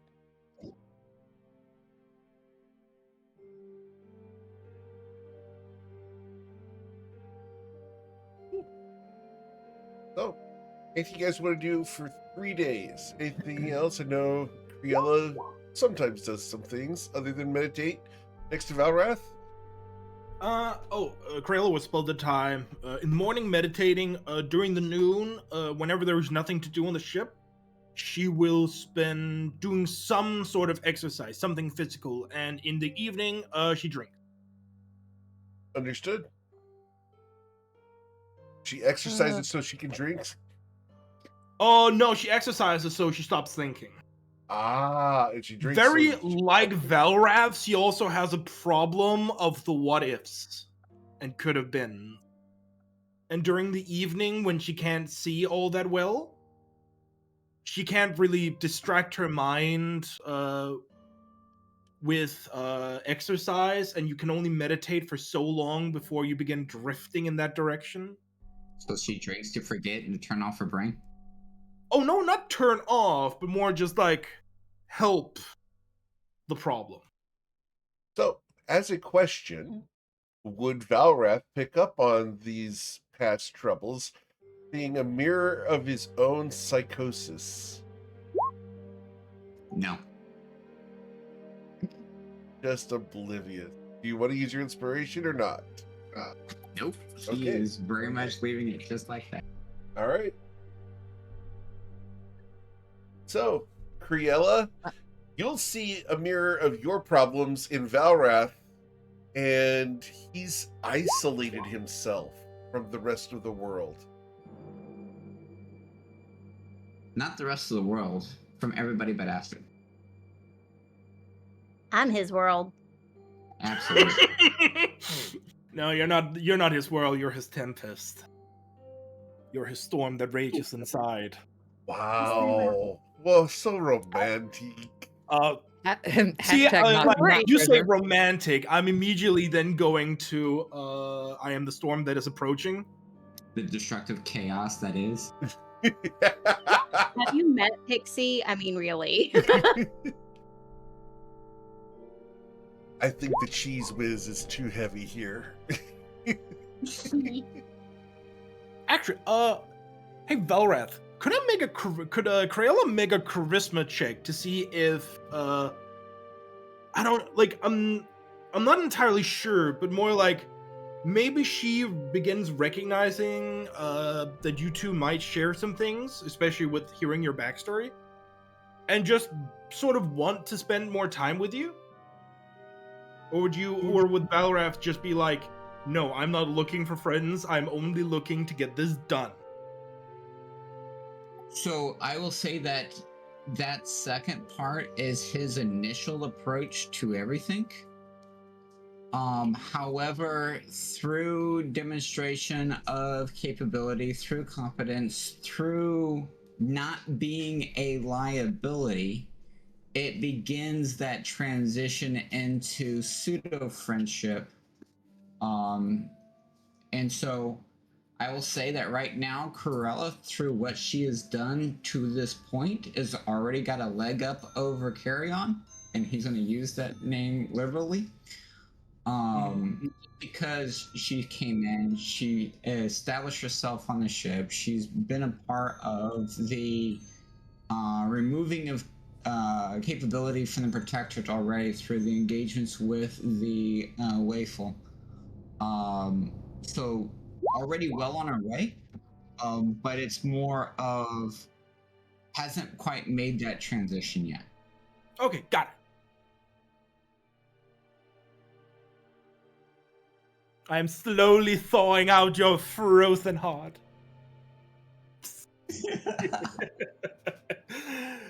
Oh, here, I That's all thought good. Nana was making some headway on that. Say again? I thought Nana was making a little bit of headway on that. Yes. There's a difference Which is between why there's melting that it banter and that- chipping away at it. There's a difference there. That's why there's Actually- that dialogue that exists, the building of camaraderie, not quite friendship, but at least understanding that's there. Friendships later, but I mean, Valrath's like an onion. He's got layers. You just got to get through them all. And there may be Friendship later, blood now. You know, through the layers of rot. leave a bad breath or bad taste in your During these 3 days, Chiron is going to make some delicious meals from the supplies provided. That is his service to the crew, as he makes himself very busy making sure that you guys are well fed. It's cruise quality food. Hey guys, I just caught a filet mignon. What the heck? One of these days he made beef Wellington. How the hell do you make beef Wellington on the sea? And there's gelato. What the hell? 2 a.m. At some point, we may catch Chiron just in the galley with the door closed, And he's got his shirt off and he's going, "What can I say except you're welcome?" While Crayola catches, sneaks peeks. Yeah, while Griella sneaks peeks. Honestly, at that point, it's more just for like, do you have scraps? For the record, guys, the way to a woman's heart is through her stomach. I mean, isn't the way Cook to for your anyone's woman. heart through their stomach? Well, that too. Mm-hmm. Cook for your woman. As my daughter raises one of the cupcakes I just made today. Exactly. So, It's like, I think Nyana will have a bit of an existential crisis during those 3 days. Somewhat.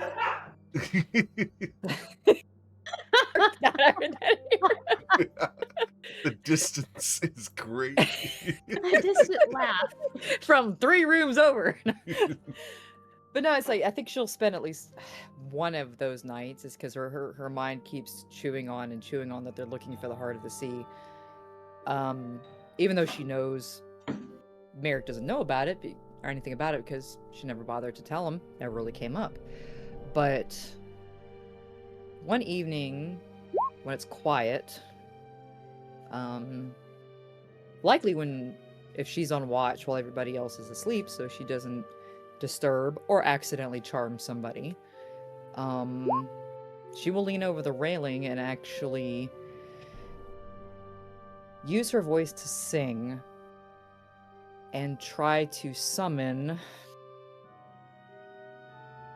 a sea folk of some kind who speaks Aquan. Oh, crap. Not me. All right. I am putting the GM on the spot a little bit here. No, you're not. Okay. Please. He was ready for this. He was waiting. Target your tokens. And let's roll for initiative. As Excuse me? rising from the sea, you see a large number of sea folk and a giant squid that attacks the ship. The fuck? Diana! What did you do? I was enjoying my meal. Look, We you can't have pull the anything nice pin- here. You pull the pin, you get the grenade. What did you do, Diana? Ugh. Well, at least we're all rolling shit. Look, She was just looking for somebody to talk to. I mean, Potential you messenger have of like sorts. what, 8 people to talk to? look, guys. No, she needed a sometimes, specific someone to talk to.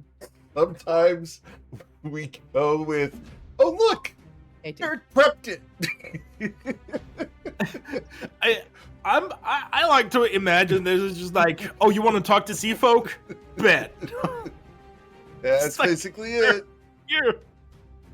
GM, can we have a Leaf or the other dude driving the ship? That's fine. Okay, so you said Also, it was sea driving the folk ship and much with a giant and a- octopus at the front. I'm a also giant pulling up octopus slash kraken. Chiron's sheet here because he is not here with us due to a medical emergency that happens. He is okay. We hope that the situation with him improves. But he is He's in not a- available at the moment. Yeah, would it be a nature check or a history check for Nina to know? Well, she'd probably know exactly who and what they are, but These are merfolk. And So yes, you not can really. roll a Why was so history check aggressive? if you'd like. it's like, that's aggressive. Territory. Jesus Christ. Fair. Yeah. Territory and hunting grounds. And you stick your face over the side and you announce that you're a siren. The merfolk don't exactly like that. That's fair. Okay, That's the tieflings fair. don't either, but the merfolk take more offense. Mm.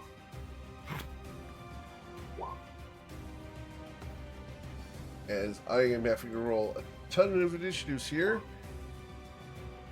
I mean, you did this. I did do this. Mine got lost in the list. It's not up there. It'll get Point of order, would we have had a long rest before this time? absolutely yes. You've By had the- 3 long okay. rests. I was gonna say, it's like, yeah, because I need my spell And slots thank back. goodness, because long ago you did have exhaustion. Not anymore. That was weeks ago. Honestly, she misses her exhaustion. She dives into the squid, Sparrow style. I mean, take one for the team. I hope not. Alright, so... Cat. Valrath, what'd you get for your initiative? I'm not seeing it in the list up there. I don't see it either. May refresh your sheet to reconnect. Reroll. to DBL, maybe? Reroll. Valrath There got it goes. 16. What did Criella get? An 8. Got it? Cool. Just making sure everyone's on here. I'm missing a Thana on here. 6. They put it in Yeah, chat. you got a Thanks six. for Thana. Understood. Got it. Well, a few merfolk, No, squid. a swarm of merfolk riding a giant squid burst from the sea, tentacles and fins lashing all around. And we are going to start. So, sliding down off the squid, we will dash to here. The next one also slides down the squid, dashing to here. Nayana, we go to your turn. First thing she would do would be look for the leader. Okay. Roll an insight she- check.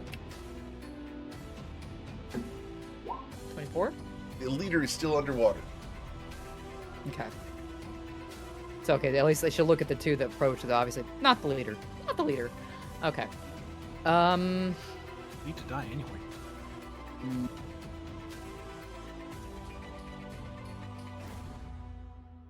Trying to think of the best way to do this.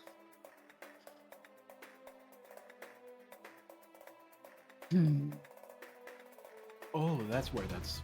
But to be able to get two Well- surprises in one session. First we had Merrick's appearance, now we have Jade's. Well, it's been a while since we had a fight, right, guys? Indeed. So true. Too long. Well, I guess what she's going to do is she is going to draw Merrick's cutlass in one hand, and the other cutlass that she has in the other, which still is the one that belonged to, I think, Pitney Bones. And she is going to dual slash Okay. that siren that, or not siren, that merfolk that is next to her. So that'd be the first one. Sure. And I think that one gets sneak attack. Affirmative. Yeah. And you'll strike it. 3 to hit. 15 damage. Awesome. Okay, and the same thing on her. That would be her offhand. 13 to hit. The 13 to strike this person does strike it, dealing 6 damage and killing her. Okay, so and then her. As a point of order, though, that Mm-hmm. offhand from Pitney Bones, when you drew it, is now pitted with rust. There are sections of it Oh.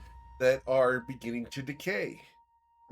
And she hasn't drawn in a while, and she'll actually notice that. Oh, and I guess another point of order is like when she draws Merrick's blade, it'll be visible. She kind of flinches and jumps a little bit before she makes the strike. Okay. But I think as far as movement,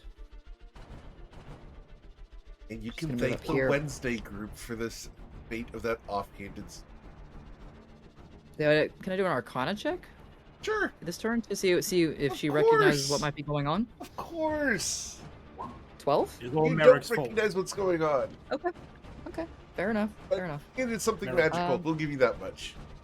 Yeah, that's why I figured. Okay, but yeah, she's gonna scoot there, and that'll be her turn. Okay. I'm foreshadowing something for the Wednesday group there. Kind of fun. Dun dun dun. All right. Oh, we are going to slide onto the ship, and we're going to slide 30 feet to here, where we are going to attack one of the two women in the front. You should dodge. Ayana, a spear is thrust at you with a 14 to pierce you. That is a miss. The giant squid then gets to act, and we are going to move along with everyone who's aboard me. To move to here, Or you? and then we are going to make a tentacle attack and then bite at someone. And with a reach of 40 feet, You can attack anyone Anybody? on the ship. So 1d6. Target number 3 is Chiron, who's not here to defend himself. No. Chiron, a tentacle lashes out to strike at you. You get smacked clean off the ship. A 22. Who's going to Ow. wallop Chiron, dealing 16 points of bludgeoning damage and knocking him into a grapple. As the pads of the tentacle pull him in, we're going to pull him to where we are adjacent, and then we are going to bite Chiron. As he's lifted up into the air, the squid's mouth, that beak, opens wide and bites down on Chiron, causing him to fall unconscious. Hey, Chiron, die. Chiron is dying. All right. So, after Chiron falls unconscious, we will then go to our folk at the far end here, who's going to come sliding in to here, where we're going to attack Liana. Liana, we thrust a spear at you. With a 10, we failed to strike you. Valrath, they need your help. We do. Of course we do. And he's going to walk up to here. Can Anna make a audible to Valrath? Smite the squid. Just The tiefling is dying. fair. I mean, she's made it very clear that she doesn't like thieflings. Is there a potion on his potion belt? Are there potions on Chiron's potion belt? Let us see. His inventory.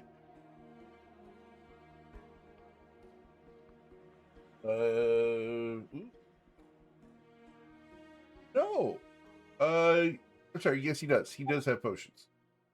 I was gonna say, Alright, if not, I you could take will one out take as well. one of his potions and I will forcibly feed it to him as my bonus action. Cool. That means that he's going to recover 2d4 plus 2.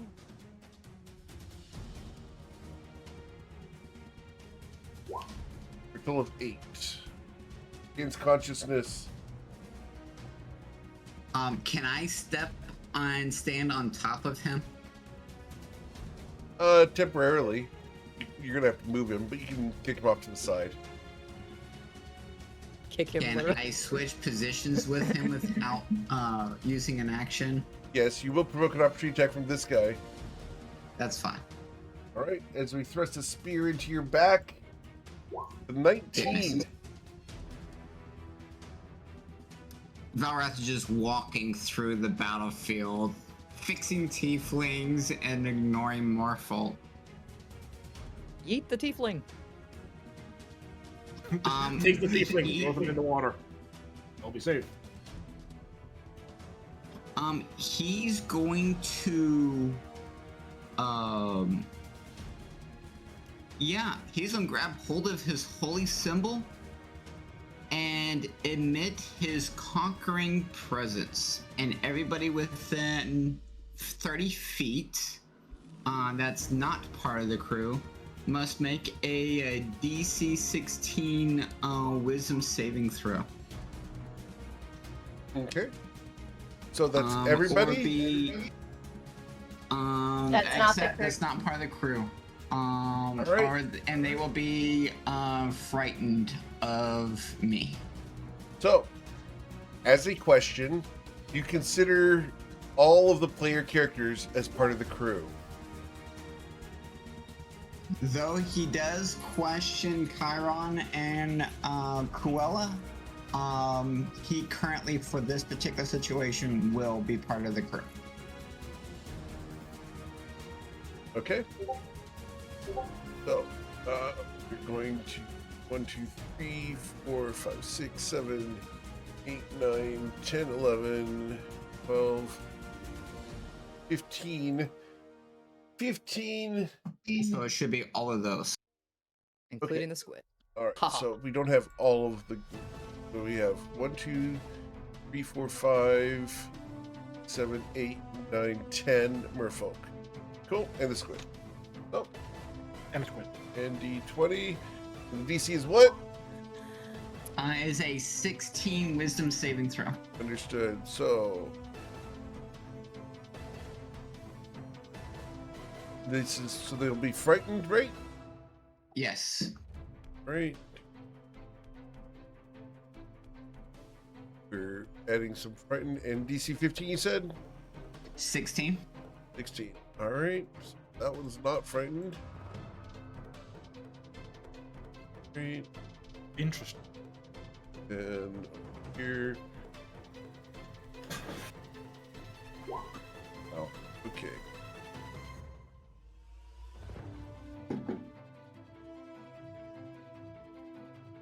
So many Indians here, guys. Apologize.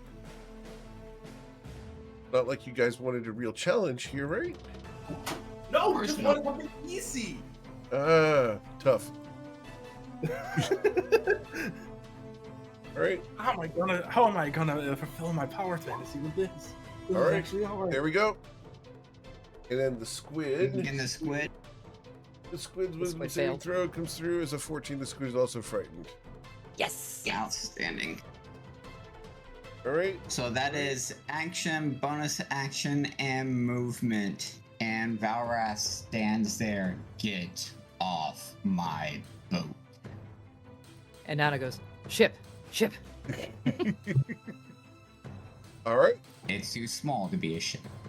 I'm not sure what she's shipping, but we go to the merfolk's turn. It may be a tiny boat, but it's mighty. You little old ship.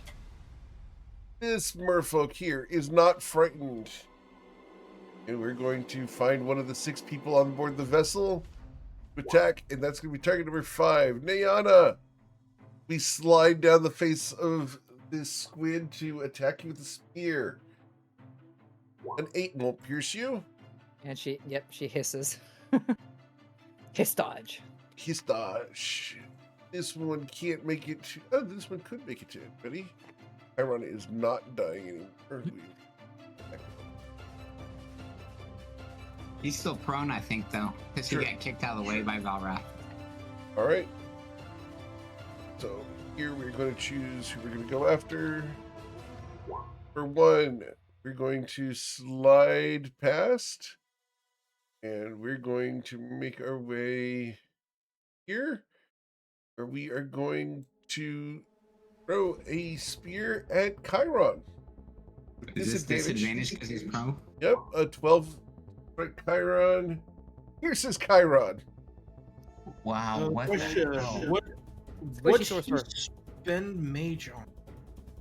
He hasn't had a turn yet. So, he's going to suffer 6 damage. He's at 2 hit points. Alright. Chiron's just soaking hits, guys. Alright, up at the top here, the merfolk. He's going to check Chiron. Wow. As we slide to here, we're going to throw a spear at Chiron with disadvantage. Honestly, Get I him think below deck. I think this is part of like, are all sea creatures just violently racist towards tieflings? They're picking on the weaker one. Alright. Strike me! Maybe they ran into Akmenos before too, so now they just hate all tieflings.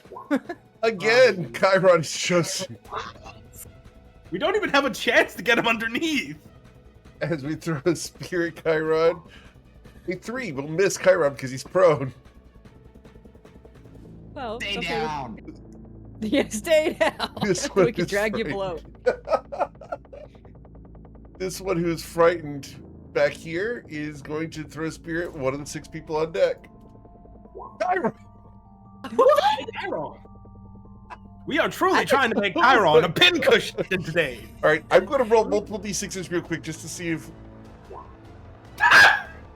All right, they are working. Ah, So interesting. He's going to get back in set. Welcome back. Chiron's dead. a 7, Mrs. New Chiron. character. Woo! Astrid, we go to your turn. It's one of those, like, you know how you just began making connections with the other players? Yeah, do that again. Oh man. You did. Okay. The dice don't like Chiron at the moment, guys. Just heads up. Because they know he's the weaker tiefling. Hey, Wow. Not like me. Flex.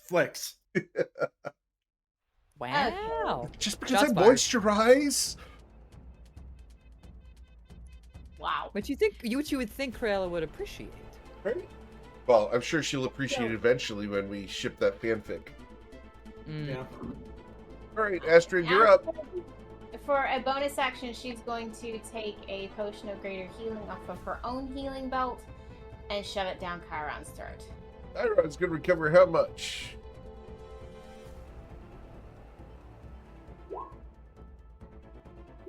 $14. Chiron is fully healed. Really? He has Really? 22 hit points max. Oh my gosh!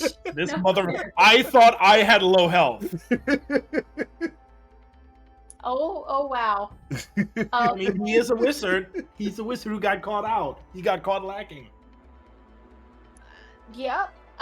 So with that, she looks at this one, right next to I can't. Sure. Hold on. Right Understood. there, that one. Remember, Yeah, we now have a and- new feature. If you hold down the letter B, you can activate a laser pointer. Ooh. As we all do it. Ta-da! Yeah, Let's go for this one. we had to try. Astrid goes and follows the laser pointer. She's like a cat. What? Okay. So she. I'm trying to blind the squid. 21. 21 will strike it.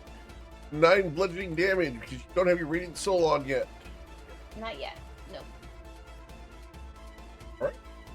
As that merfolk is now half dead. Anything else, Astrid? I get another shot. Okay. You will strike again, Well- killing the merfolk. And we do need to retcon this one. It's a saving throw at the end of its turn against the frightened condition.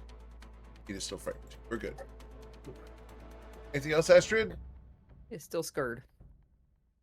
Yep, she's good. That's all she can do. Right. Then we go That's all to she this wrote. frightened merfolk, who's going to throw a spear at one of the 6 people on the deck. 1. Number Chiron. 2. Oh, 2.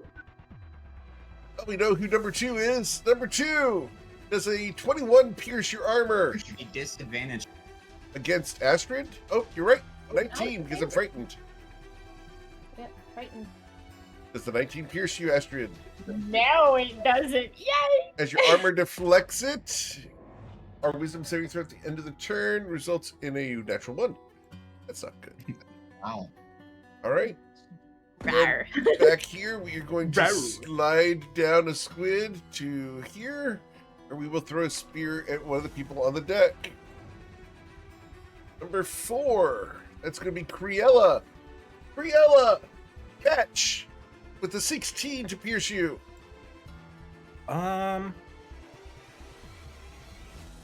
Damn, I do require to be. Can I use deflect missile even if I'm not hit? No, you have to be hit. Yes, it does say I need to be. Like, it was like, damn it, he doesn't hit me. No. All right. I can't be like, bet, throw it back. Unfortunately not. I'll just be utilitarian and duck. As you've ducked, it then becomes your turn, Cruella.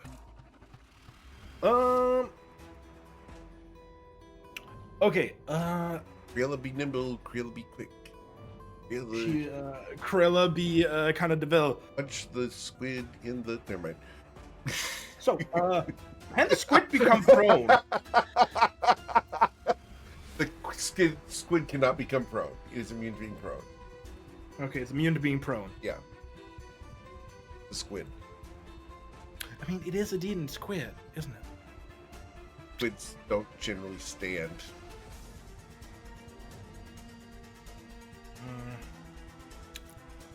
But do I help Kyra? It's his turn almost. I'm above Dick, right? Of course. I can see the Yes. yeah. You good? Okay, yeah. She steps over, places a foot on the railing, her eyes turning a little bit darker. As she clenches her fist and like Dragon Ball Z style, sort of veins pop out and something begins flowing down that forms into water. She grabs it and then like throws it at the squid. Can I get a dex save? Sure. As I cast Water Whip. Alright, you water whipping this giant squid. Dexterity saving throw is a 25. He passes! I am spending just the natural ones, so he will take 6 points of damage. Okay. As she reaches forward, grabs onto a tentacle, and tries to like grab it back, but it just disintegrates around the tentacle as it rears back. Very well. Cool. And you know what? I didn't really need to take the 5 foot forward, but I kind of want to move down there to just provide a little bit. Valid. Cool. And I do have a bonus, but I can't really use that for anything, so end of turn. All right. Chiron is going to use half his movement to crawl away to here. At which point, he's going to duck and cover, and he's going to cast Mage Armor on himself. And that's going to increase his AC 13. What? Sorry, 14. Yep. Cool. Great. That's it for him. As he takes his AC to 14. Guy has a dex score of 11, so he has no dex bonus. Mage armor only increases his... It's not great, guys. Wow. It's like, sir, we need to talk about your stats at a later time. I mean, Yeah, it's not like a discussion. certain player in one of my other games who has 9 health at level 3. He has We're gonna no have to bonus play that actions. dodging game with Chiron to help work on his dexterity score. Chiron's going to stay prone, so that attacks against him have disadvantage. Smart tiefling. All right. He went to all them fancy schools. Sliding We down. can even say, Niana pointed at him and was like, "You stay your ass down." That's an order. And we throw a spear. Oh my god! They're tall enough that she can. All right. As we are on the back of the squid, we throw a spear at Chiron with disadvantage, and 8 won't hit him. All right. This one is frightened and cannot move closer to Valrath. And so we're going to simply slide adjacent to Valrath to here as we slide onto the boat. That's closer. It's not. We don't use Pythagorean theorem in D&D. Nice try. Pythagoras is a bitch here. Number 5, we will throw a spear at Nayana. Nayana, a 6 won't hit you. No, sir. All right. Up here we have a frightened individual who's going to slide to the south. Saving throw for the last one. Oh, yep, thank you. Saving throw for the last 16. one. So frightened. Yeah. Over here, we're going to throw a spear. And this one's at Astrid. Astrid, a 16 won't pierce your armor. She's doing like some serious dancing moves. She's like going to My Johnson queen. Only 7. Is she twerking? Wow. Working She in might armor would be. be hard. Pun intended. Hey. Click, click, click, click, click, She click. rattles. She does not twerk. Click, click, click. Rattle. From this one, we will throw a spear at Nayana. Nayana, a 10 won't harm you. As you duck, get another spear at the far end. Here, Matrix that shit. gonna move to there. And choose to throw a spear at Nayana again. An 18 to catch you. That'll hit. Dealing 6 piercing damage. Ithana, it is your turn, followed by Nayana. I believe there's 13 targets within 30 feet. Sounds right.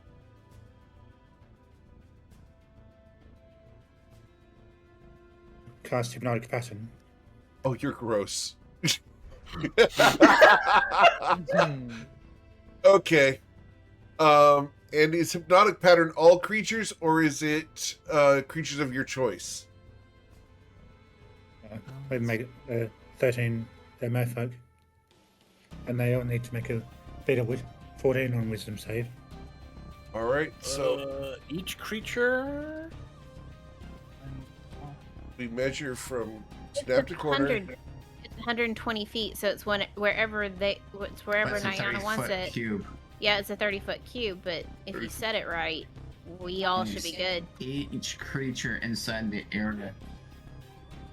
All right, so if you did a square, not circle, you did square here, 30 foot, you can catch all of those targets. Is that what you're looking for? Perfect. Understood. All right.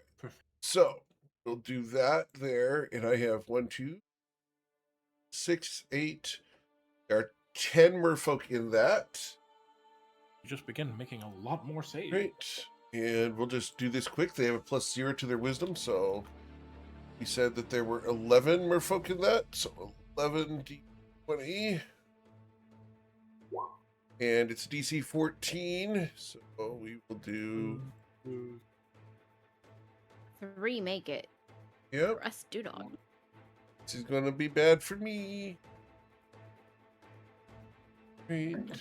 Well, at least they stopped throwing spears at Chiron. The most. They'll hear you. They'll target him Did you next. tell him that he was a decent tank? I mean, Chiron was a very good tank. The way he became a pincushion for approximately 6 seconds. Still here, It though. was almost fully. Still alive.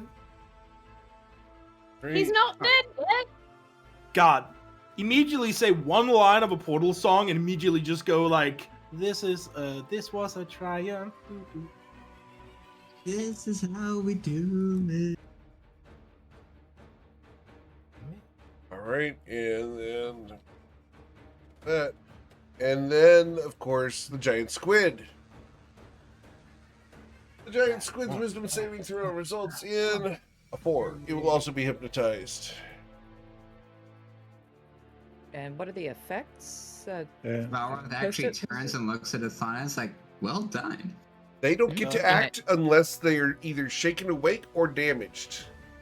So all of those they failed are charmed. Yep. All right. Very good, Athana. You still have Children, movement nothing else for this if you turn. want to use it. That's it. Okay.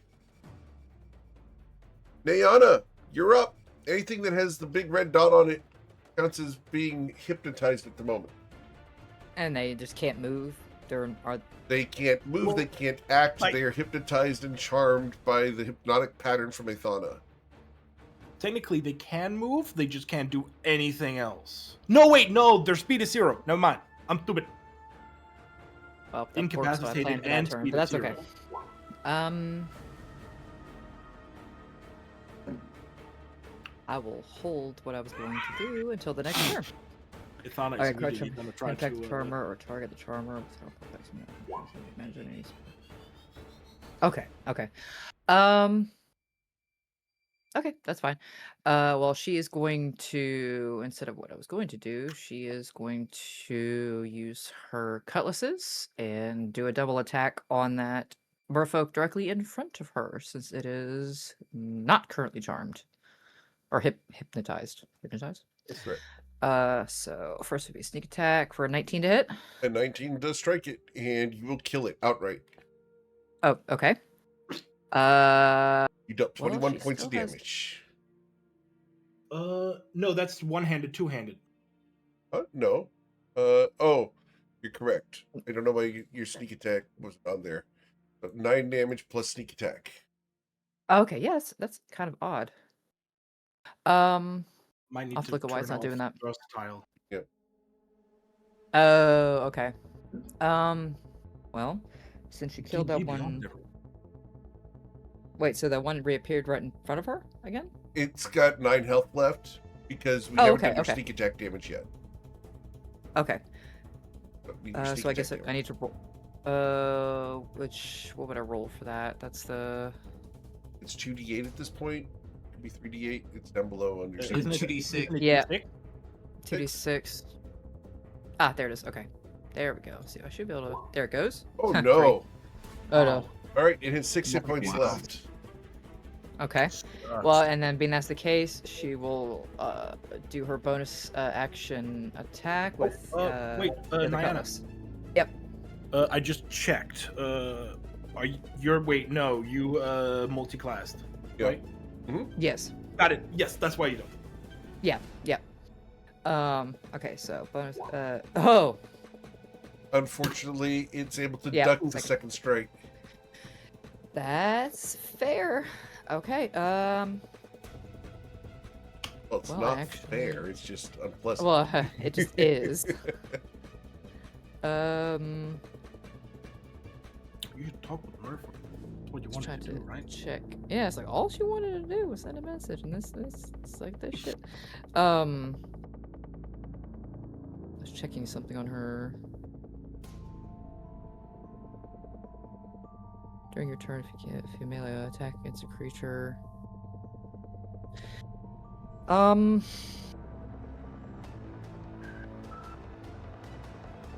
she still might provoke. No, she wouldn't. No, she's gonna stay where she is. Sorry. Go ahead. Yeah, that's her turn. Cool. Then we go from Niana to the merfolk, number 5, who's paralyzed. Or sorry, hypnotized. The giant squid's hypnotized. The merfolk down here is going to attack. I can slide to where I can attack. I'm going to go after 1d3. Number 3. We're going to attack Niana. Niana, we're going to slide into a flanking position to here where we're going to stab at you with advantage. And miss you terribly. As you easily avoid the blow, we go to Valrath. Alright, Valrath is going to take the Death Dancer's Dirge. By the unmoving flame, I call the dance. And I will put it right here. Okay. And it will attack that one in front of Astrid with advantage. There it goes. And should not be with a radiant. Okay, dealing 4 damage.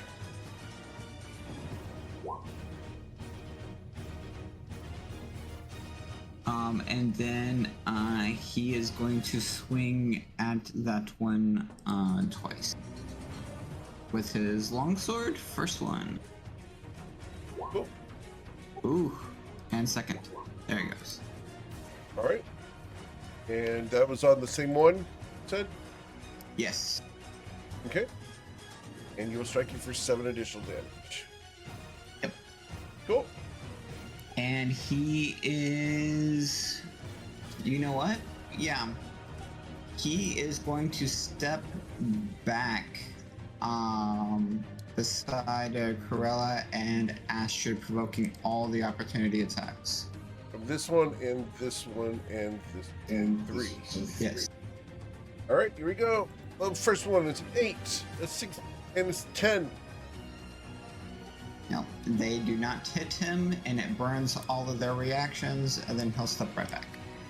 Cool. Alright.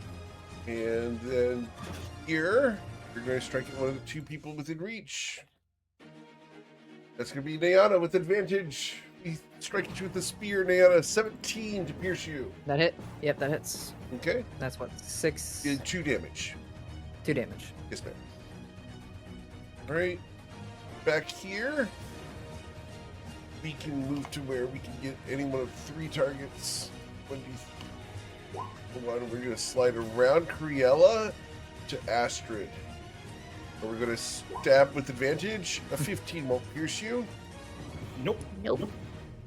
Alright. Dodge out of the way. And Right Astra's up like, here. that tickled. Slide to the left. Astrid, up here, we're going to stab at you as well. Oh, Missing you there. Slide to the right. That one's charmed by the knock pattern. This one down here is now frightened still, and we'll throw at one of the 6 targets. 6. Going to be Astrid with disadvantage. A 5 won't hit you. My wisdom saving throw against frightened fails. Astrid, it's your turn. Crisscross. Crisscross. Everybody clap your hands. Now I feel like Astrid has to take a multiclass and Bard. That's her style. Actually, I plan to at level 6. It's gonna be a lot of fun. Yes.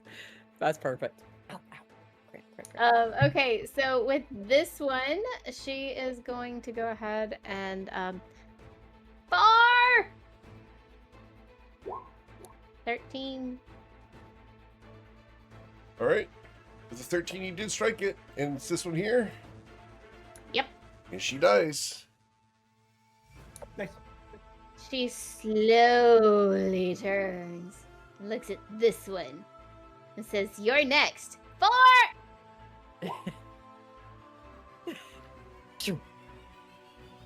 And Right in between the legs. as you cut, as you strike beneath the legs, she is very badly injured as her tail is cut deeply.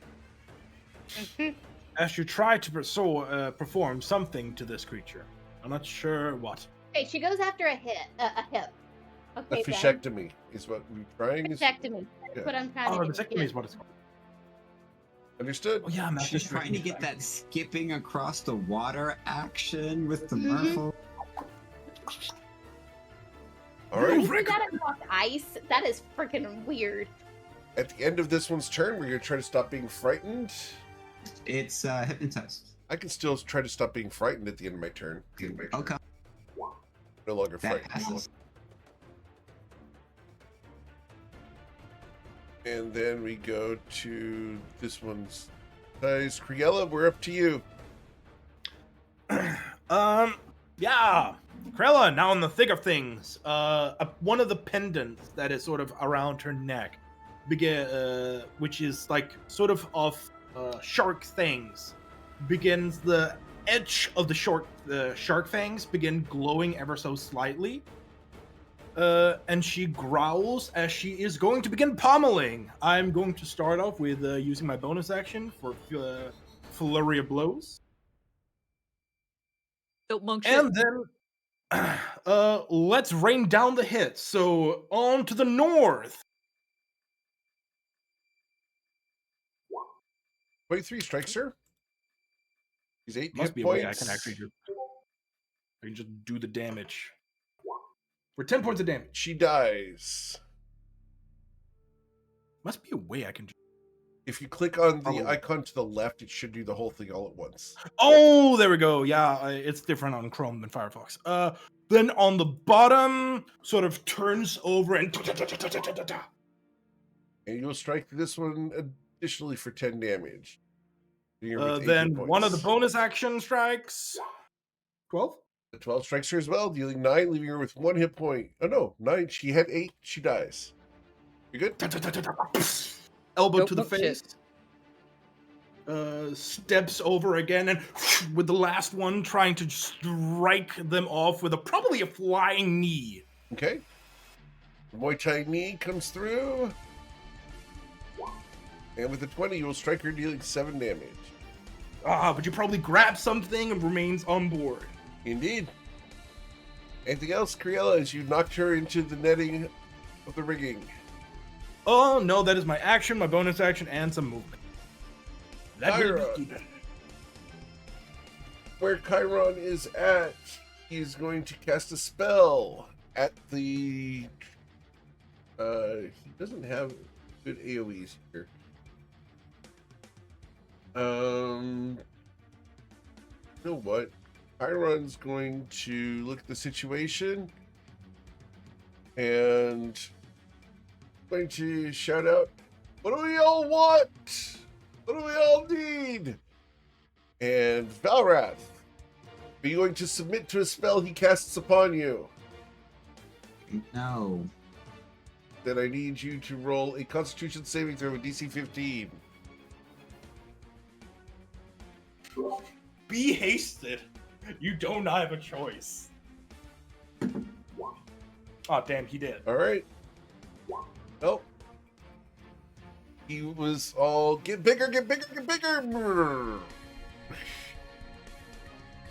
And unfortunately, you did not get enlarged. And Chiron's going to move 15 feet across the deck to the back. Crawling. Army crawl. Yep. Crawling over there. All right. Valrath does not trust his magic just yet. Nope. All right. Down here, the one that Criella just struck. Not get closer to Chiron, but I have 2 targets I could reach with my spear. And that's going to be Criella. Criella, we stab a spear at thee. With a 17 to pierce Criella. Disadvantage. She's frightened. You're correct. A 4 will not strike Criella. Back here, this one is not hypnotized. Oh, yep. C6. Throw against frightened. Still frightened. Back here, we are going to throw a spear at one of the people on the deck. Number 4. That's going to be Nayana now. Of course. Nayana now. A 19 to pierce you with disadvantage. That's a hit. Deals 3 points of piercing damage. Alright, that one's hypnotized. That one's hypnotized. Athana's giving value. Athana, it's your turn. What would you like to do? To roll saving throw on that fear. Oh, yeah. I would like my roll 20 to load first. Valra's just so skilly. Okay, I'm back. Rawr. Rawr. You gotta do the rawr. That's from Astrid. Rawr. Yeah.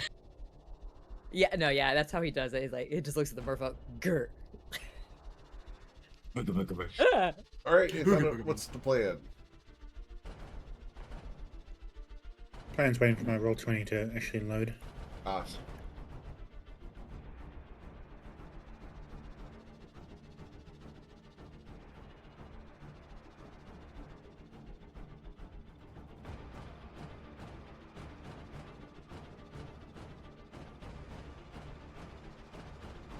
It's refusing to load, so I'm not sure what to do here.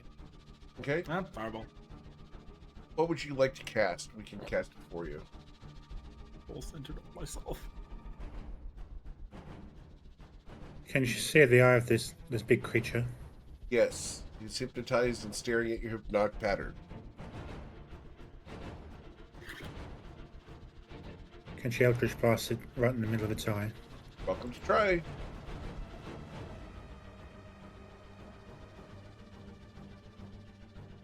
Did it load for you this time?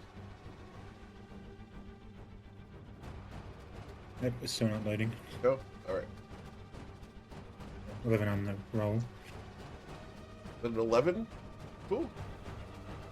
11 to strike the giant squid does not harm it, but it was 11 plus your charisma, correct? Or did you get just 11? I think it's... The roll was 11. 11, okay. If you feel like generous, it'll make it a 14 with charisma modifier. Okay. So with a 14, you would have struck it, yes? How much damage would you have dealt?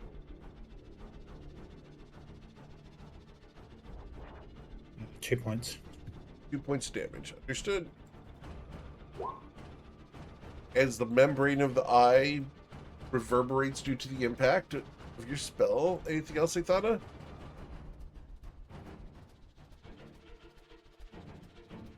Wait, sorry, which spell was it? Eldritch Blast. Oh, wait, that does break a hypnotic pattern. Yep. Mm-hmm. Yep. And since we opened that door, Yep. yeah, but then we We called gotta- the herd a little bit. We had to lay the beat down on the squid at some point.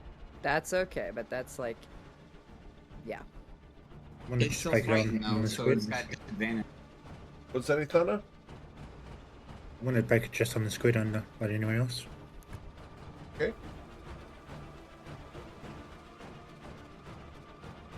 Well, we blasted the squid in its eye, so the squid woke up.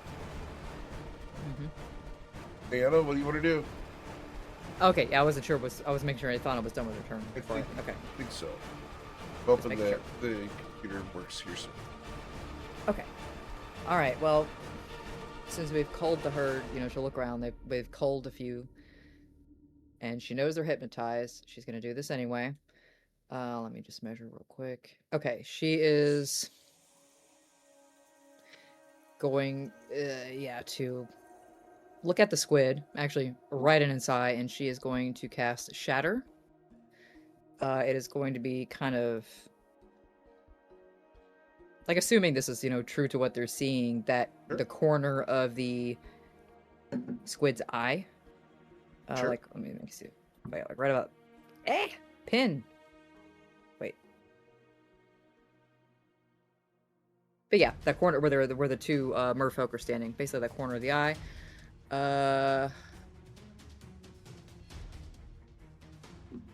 You want to do like this? Well, actually, it's a a sphere, so it's more like, yeah. Here we go. Yeah, I guess it helps if I broadcast there. So more like that. Very well. So it's centered on the corner of the eye, and it's a 10-foot radius. Okay.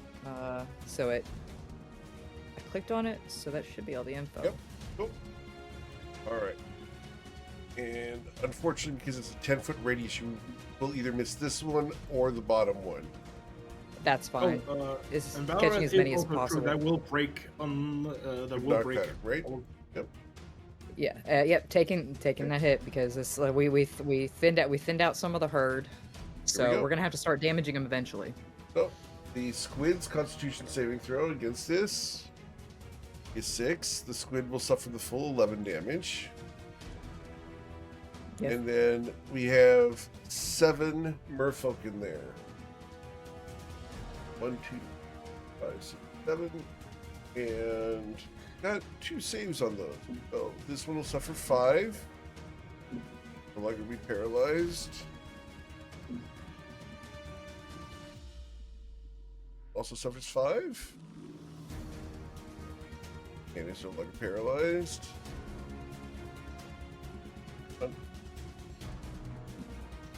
All paralyzed. Good. And then the rest of them all suffered the 11 damage. This Hoping for one a better damage dies. roll, but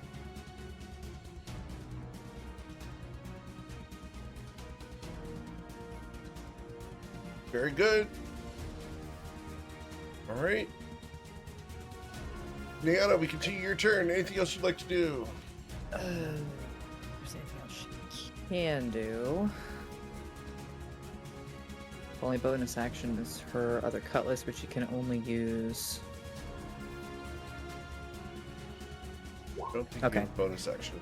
No, other than she has to attack first for that one with the sword. So, yeah, maybe been too early, but yeah, that's her turn. All right.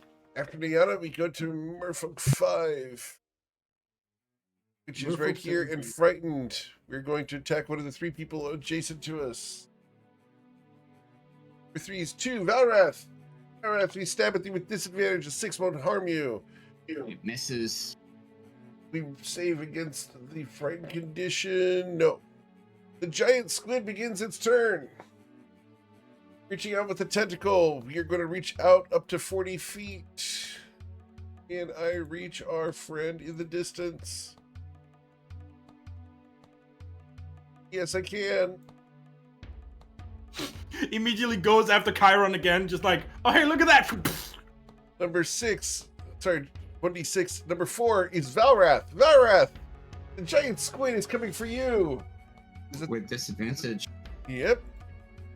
And a 12 will not harm you with its tentacle. It then I bites love at you some with the good claw. calamari. A 12 won't harm you either. Well, technically. At the end of its turn, its wisdom saving throw, it is still frightened of Valrath. Valrath, it is your turn. So because the hypnotic was broken, because not very many still have the fear, he is going to activate the second charge of his fear for 30 feet off of his divine amulets. Okay. DC 16. All right. So within 30 feet of him. 30 feet. Understood. So that should get all the rest of the ones that aren't feared. Sure. So I have 1, 2, 3, 4, 5, 6, 7 of them. Oh. 7. All right. The one that's All but hypnotized up yours. here is not frightened. The rest of them are. Outstanding. All right, and then for a bonus action, shine for me, strike for me, burn through the trance. And he will move the sword to here and take a shot at this one. Cool. With the Death Dancer's Dirge, doing 10 damage. Understood. She dies. All right. The rest of y'all just don't know you're dead yet. After You're already Valrath, dead yet. You just Okay. haven't caught up. go to this one here. And going to throw a spear at one of the 6 people on board the ship. Number 5 is going to be Nayana. Nayana, with a 4, I missed you. At the end of my turn, I am still frightened. Down here at the far end, choose to throw a spear at for 4. That's Valrath currently. Valrath with disadvantage, a 15 won't pierce you. We go Does to not. Astrid's turn. As the spears are raining all around you, the deck is beginning to look like a pincushion. What would you like to do, Astrid?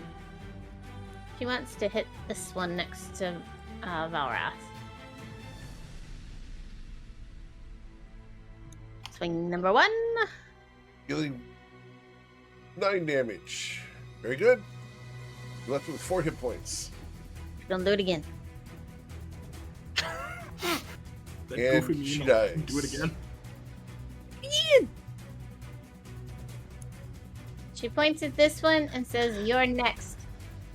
All right. Well, to the top, this one is still hypnotized. Briella, we're at your turn.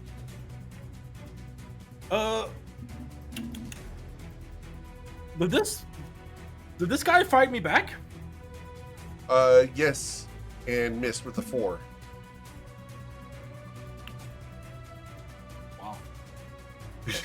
Wow. Wow, indeed. You know what? Fuck it, we ball. Continues flurry of blowing. Okay.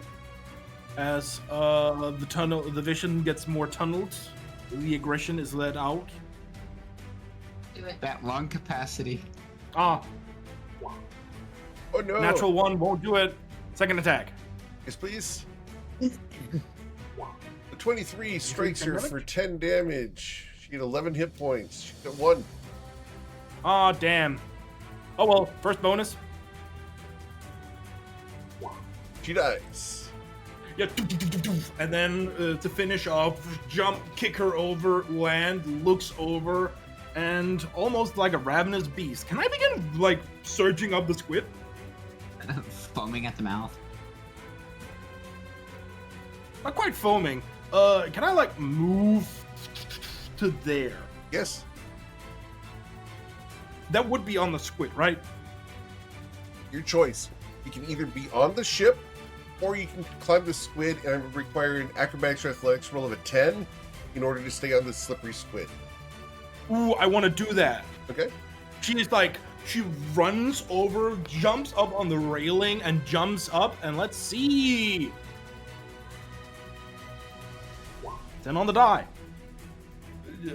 Kicks off, gets up, and tries to like flying Superman punch that one. Very well.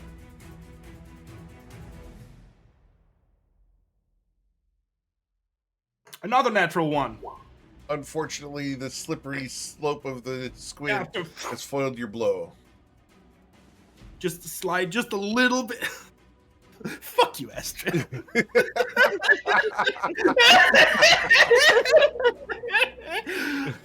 mean, that is bonus, action, the- and move. I'm out. For the record, I know Merrick is players loving this because he loves the dope monk shit.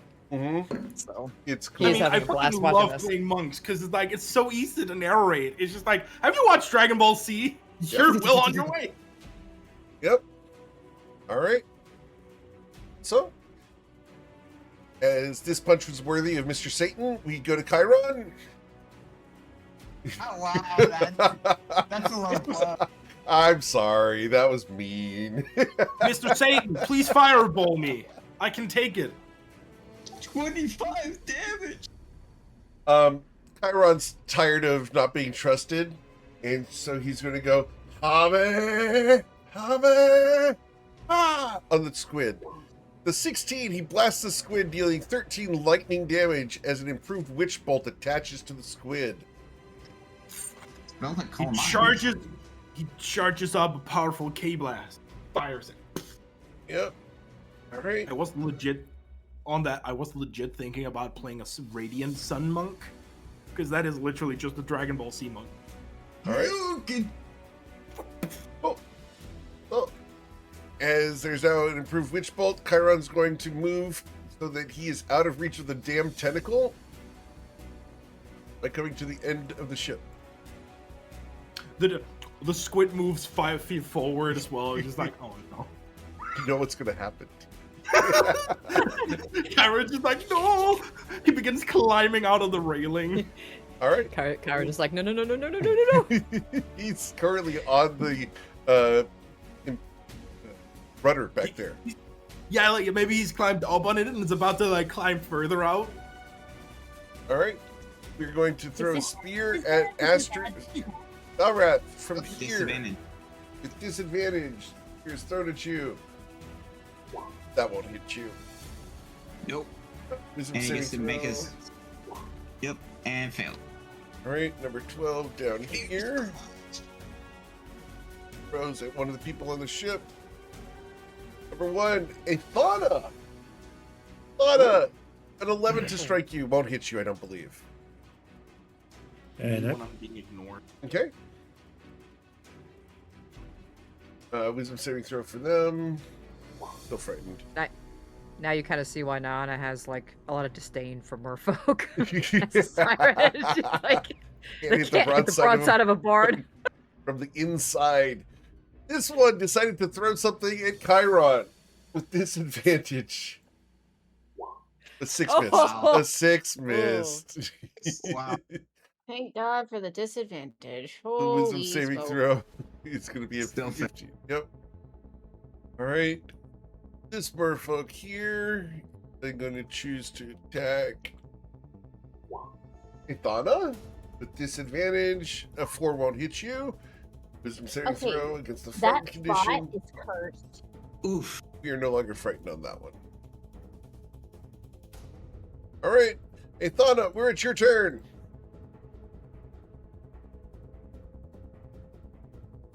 I had an idea, but I walk between the paladins. I think she could hit these four with Fey Presence. Okay. That's going to frighten them, but they're already frightened, right? Could charm them. Oh, you're going to charm them. Okay. Interesting. Okay. So these 4 right here, plus the giant squid.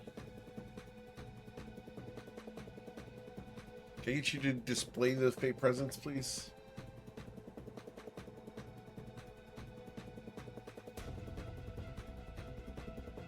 Keep with me. All right, there we go. So, wisdom saving throws for each creature. Yep. So that's 4 of the merfolk. 1, 2, 3, 4, and then for giant squid. All right. So, Her save is 14. yep. Charmed until the end of your next turn. Understood. When she casts this, a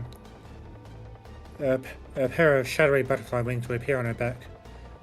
For a split second, they'll be visible only to Astrid. Understood. Cool. Anything else they thought of? Nothing else. All right. She'll... What? No, never mind. No. Go ahead.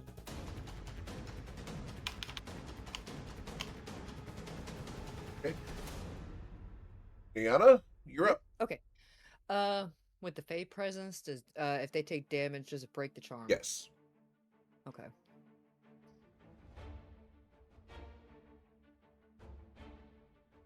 Okay, changes that attacked again. Okay, well, in which case...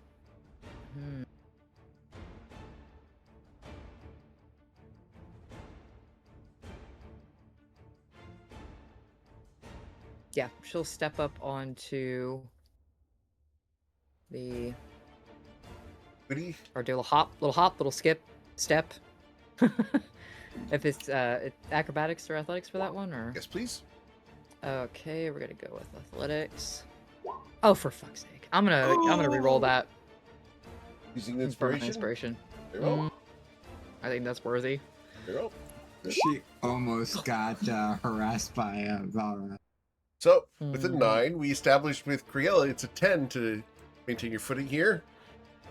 She's gonna slip, I guess. Yep. You slip does back. she go prone or? Actually, wait. Niana, I'm gonna give you my inspiration.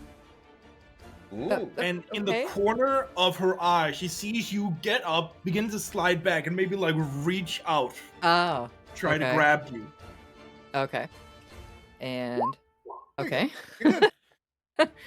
Okay. And She she's gonna reaches look at out, Criella and be grabs like, you, and like with the strength you haven't really like with the strength that portrays her form, she pulls you up onto more stable footing.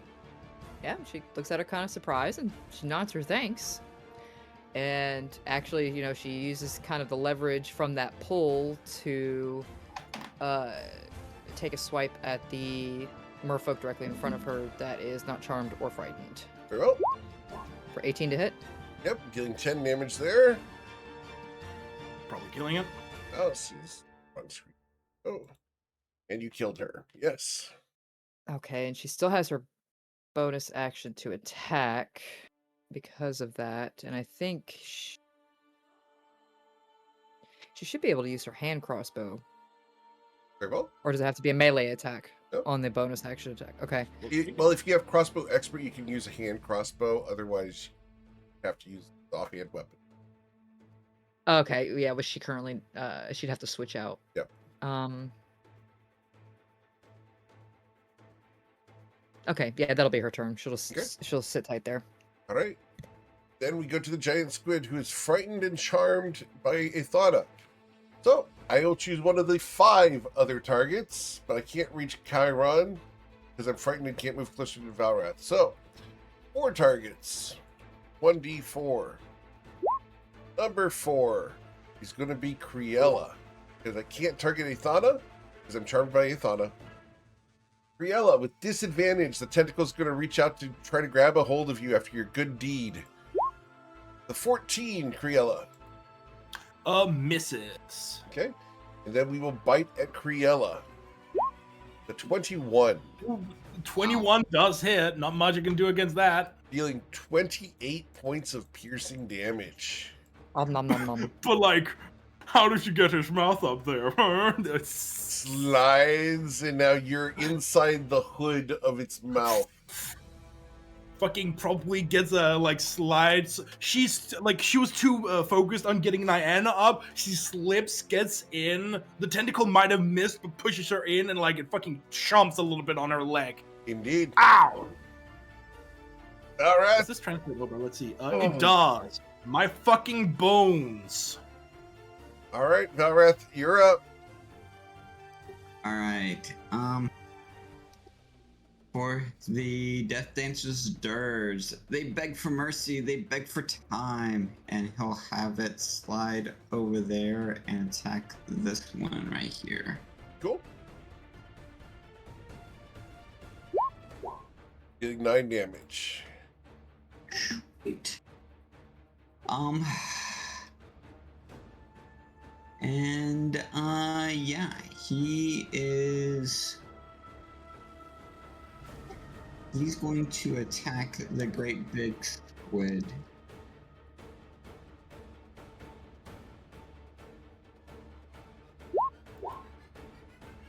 And you'll hit it, dealing 18 damage.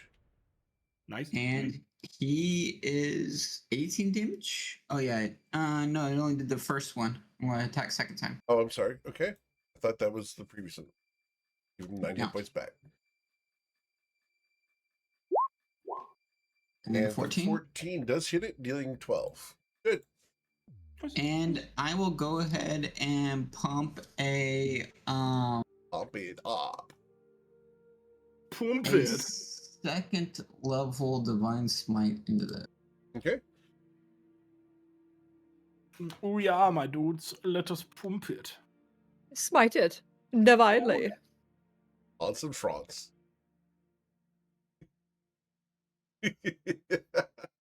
Chance. Alright, here comes the smite. Oof, that wasn't very good. Oops. The No. Hans. Oh, that was. Get the, that was get the divine and smiter. You Quick. dealt 8 damage on 3d8. Smite the heretic. Yep, that wasn't great at all. That's how I felt on that shatter. It's like, damn it, I was hoping for a better damage roll. Yep. Alright. Anything else, Valrath? That is it. Okay. This merfolk is currently charmed by a Thana and frightened of Valrath. But Criella is right adjacent to me. So we're going to stab at her with disadvantage. A 4 won't harm you. And wisdom saving throw against being frightened. We're still frightened. Down here. Criella Engi. Yep. 6. Number 3. Valrath. We throw a spear at you with disadvantage from the bottom. A 10 won't harm you. Astrid. Is it frightened? Does it need to make a save? Yeah, it doesn't. Saving throw. Sorry. So frightened. Fail. You guys are getting big value off of that frightened condition. Greatest mechanic ever. You say that now. Well, great when it's not against us. Exactly right. Yeah. All right, Astrid, what's the plan? Okay. I'm looking for something. Hold on. Make the plan, execute the plan. She's and looking for the execute hammer right to swing plan. at the legs. It's not just the hammer. I got the hammer. Astrid, use the divine and smite on ya. I'm just reading the Das Smite. Das Smiten. Das Boot. Europeans are having way too Okay. much fun here with your own accents, making fun of yourselves. No, Put it in just. the boot. Oh my god. Das Okay. Boot. So first hit. All right. Yep. And it's going to with the squid. We're gonna try to make some sushi here. Okay. Yes. Gotta make some calamari. With a 20? 20, you will strike it, dealing 11 damage. And I would like to smite it. Okay.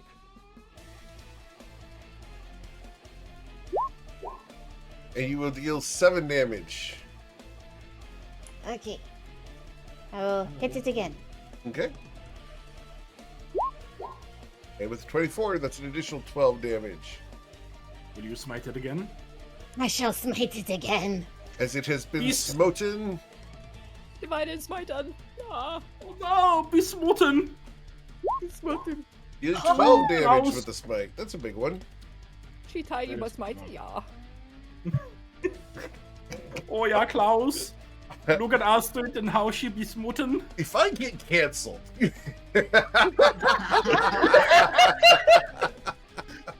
I mean, If I the get two canceled making the because I most have jokes European from Europe, players so making it's fun of like, European players. It's okay. To be fair, we are in Europe. Yeah, Exactly, we get a It's- pass. it's the they can say that. Nobody We love else are allowed to make fun of us if except us. I have We love European Archival. friends.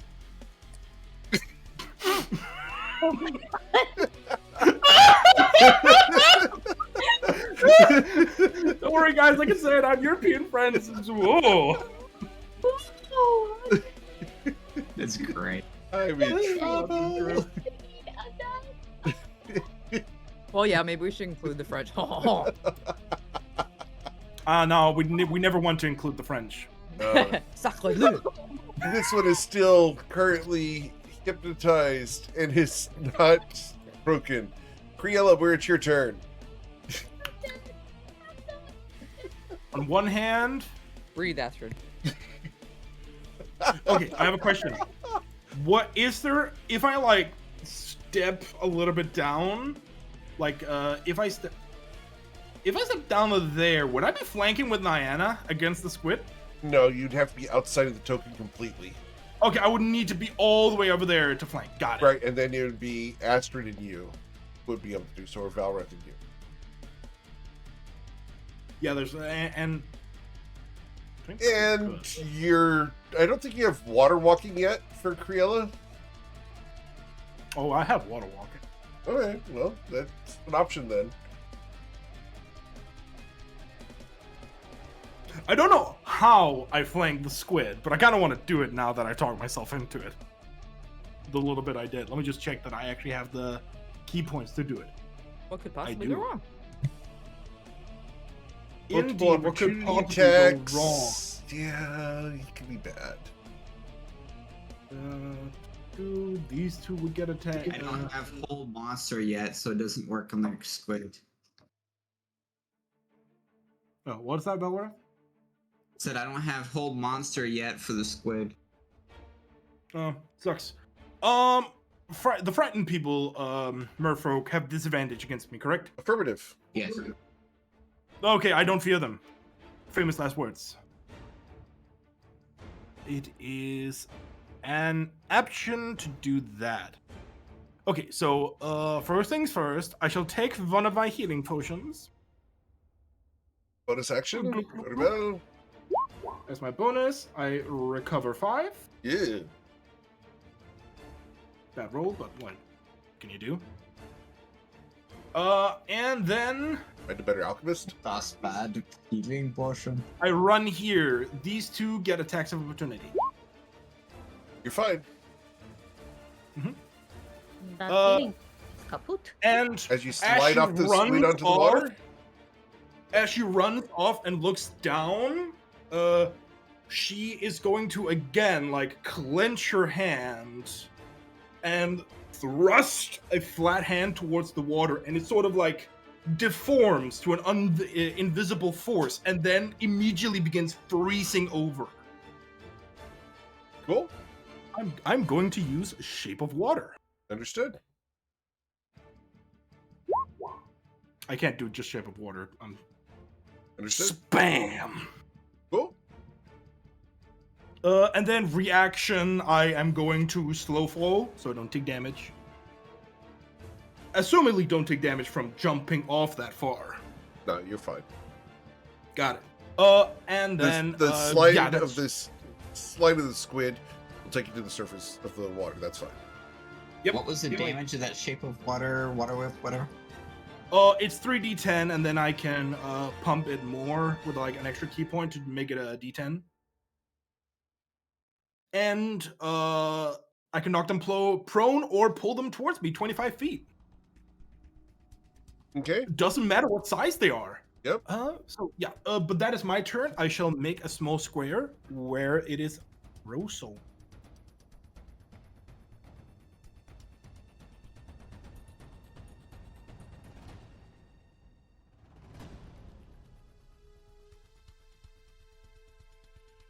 So you're using the shape of the flowing river. Correct? Yes, flowing river, not flowing water. Understood. Cool. That's another temple. All right. Very good. Yep. Cool. We don't talk Yes, I'm about now that. standing there. Awesome. After Criella repositions into a flanking position, Chiron is going to smile and go, Now, feel the unlimited power of the Force. Unlimited power. As he's going to deal 3d12 damage to this thing by concentrating. I'm just That's saying, it for I 20. love, Wow, that's a big one. I'm just saying, I love how we're all a bunch of nerds. You say that, and we all just do the little hand thingies. All right. As Chiron is at the back of the ship, crackling lightning, full Sith Lord on this thing, you go to this one that is frightened and charmed by Aethana. We're going to throw a spear at one of the people within reach. 1d5. Number 1 is going to be Astrid. Disadvantage, Astrid. I missed you. You My missed. wisdom saving throw against being frightened fails. Great. Next one is down here.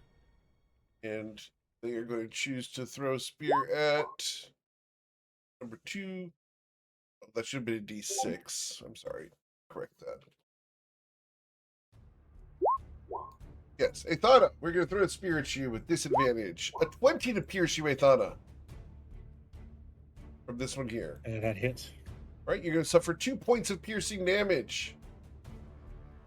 I need a Constitution saving throw from you in order to hold on to your hypnotic pattern.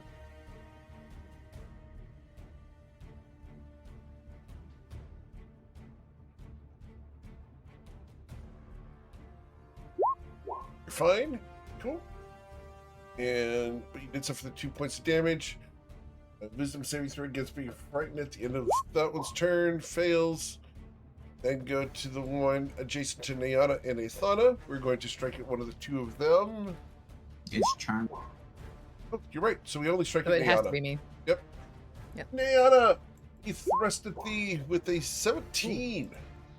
That hits. Big 2 points of piercing damage. Ew. Everyone's like, Ow. I sucked more damage. And then we go to Aethana's turn. I love how he is still prone at the back of the Oh, boat. he's being a little chicken shit back there. And in response, Nana calls back, "Yes, you did, dear. Now you just keep doing what you're doing." All right. Oh, the charm wears off.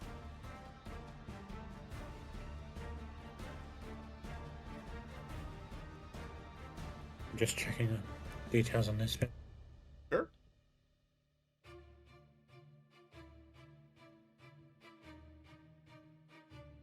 We'll target the giant squid with swarm.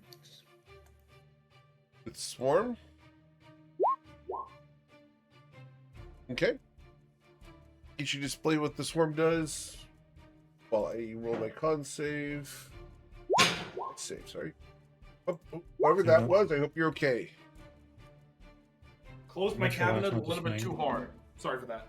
All right. So it suffers 4 poison damage. And need to fail a dex save. It succeeded. It took half the damage. Unless that's poison spray. Swarm. Okay. Cool. Anything else from Aethana?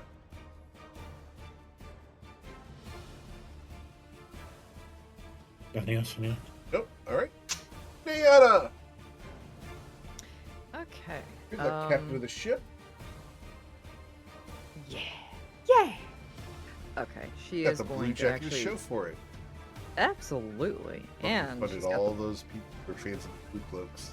We should give him a promotion. and she's going to activate her black armor, Understood? and the Shadow Wing is going to burst out, wrap around her. She's going to reappear up here on the deck. Okay. Just give some distance. And she is going to cast Chromatic Orb at the squid. Yeah. She's gonna sheath the Pitney Bow's sword since it's starting to pit anyway. And blue orb of lightning is Okay. going to form over her hand. She's gonna fling it at the squid. Oh, it's making me choose a damage type. Okay, let's do that. Okay, there we go. Shocking. Unfortunately, it skips off and into the sea. Damn it. That would have been good too. Chiron's going bonus to give you a action? cheesy SpongeBob SquarePants grin and thumbs up. She's like, I don't want to hear it. Will raise an eyebrow. Like Okay. Krabby Patty. So that's Don't action. use That's her weird bonus words. action. Okay. She still has her movement, but for the moment, she is going to stay there. Okay. Gives her a good view. All right. Well, that's when the giant squid gets to act. And I cannot move closer to Valrath because I'm still frightened of the dang guy. So 1d5 targets He's scared. Don't be scared. is a Thana. A Thana, a tentacle wallops at you with disadvantage. A 19 to boom you into the face, Athana. He doesn't like that. Doesn't like that because it hits her. Yep. Okay, dealing 19 bludgeoning damage, and you are grappled. As you are grappled, we are going to then bite at you. Num num num num num num num. With a 13 to bite you. Fucking thank Christ. That ain't just misses. Just misses, okay. But you did suffer 19 damage and are currently grappled by a tentacle. Understood. Then we go Kills to... a tentacle. Yep. Valrath.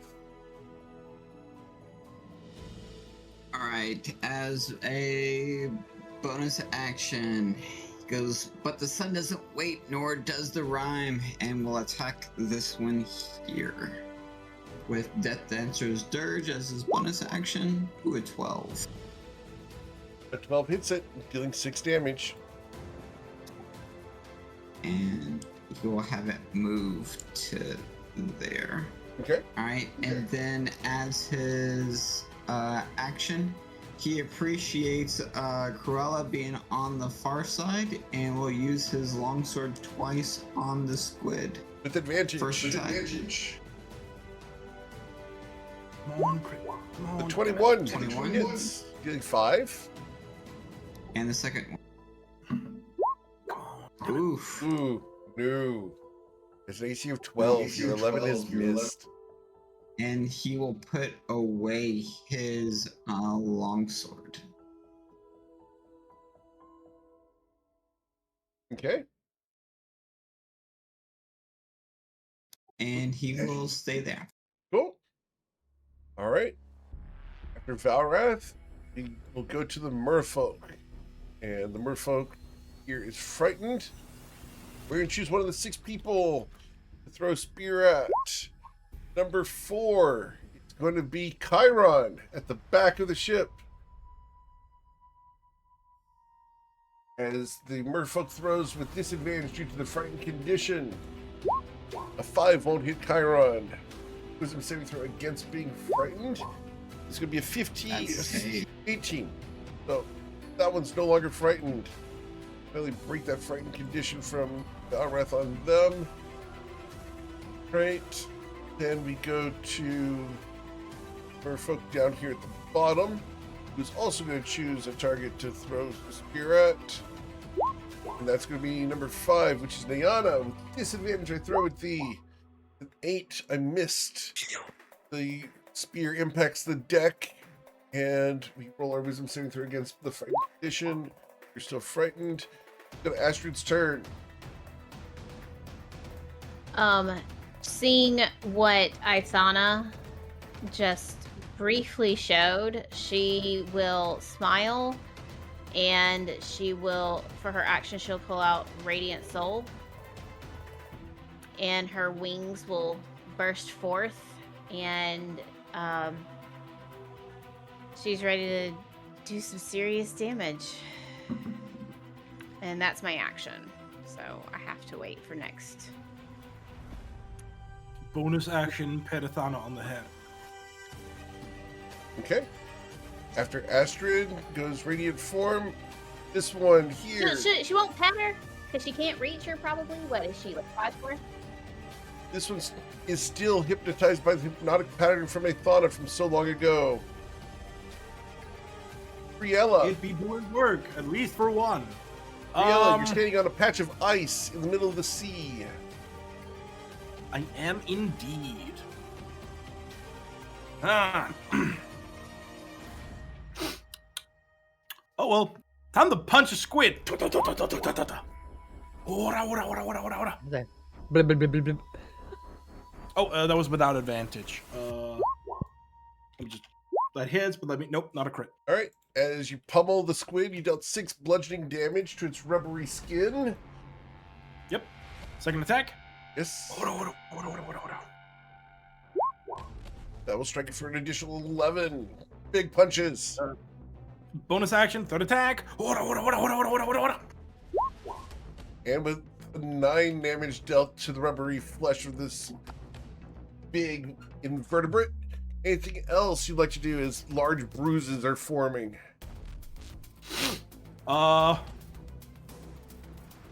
Probably like just as part of it, she's like beating it, she's kicking it. Like at some point, she gets a hold, goes in, like tries to bite it. Awesome. But otherwise, no. She's a feral little thing. Indeed. Oh, at the far end of the deck, you're going to hear real unlimited power as the crackling 22 witch again. bolt deals an additional 22 points of lightning damage. As Chiron continues concentrating on the improved witch bolt. Then we go to this merfolk here who cannot move closer to Valrath. You're going to throw a spear at our friend Ayana at the moment. Ayana with disadvantage. A 9 won't pierce you. The wisdom saving throw against being frightened succeeds. Jeez. You're finally breaking free of that frightened condition. As the merfolk here is going to throw a spear at number 5, Nayana. Another spear impacts the deck. My wisdom saving throw against being frightened fails. Fail. Alright, and then we go to this one, who's going to stab Athana because I'm adjacent. The 21. Athana's going to suffer 4 piercing damage. I need a con save to hold on to your hypnotic pattern. He's a 10.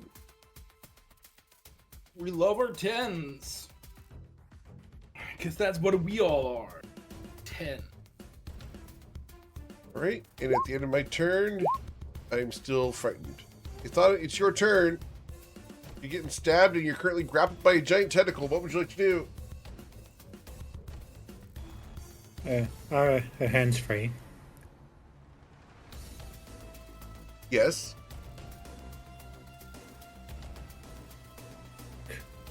Could you reach for the lady in red, then receive the stab, then drag it across the tentacle?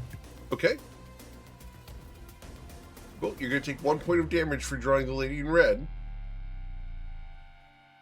But you're going to hear a squee in your mind.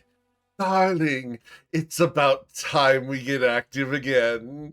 Let's do this. It's like, hope she likes calamari. Squid isn't calamari. I wish they would know the difference. Oh. And with the lady in red, you slash against the tentacle. How much damage did we deal? 9 points of piercing damage. The lady in red. I feel like the lady in red would go glug, glug, glug. We're going to go glug, glug, glug on the blood from the tentacle. Yes. Thank you, Nayana. A lady sips, she does not chug. That's not what we're talking about, Valrath. You're welcome. Anything else, Athana? Save me.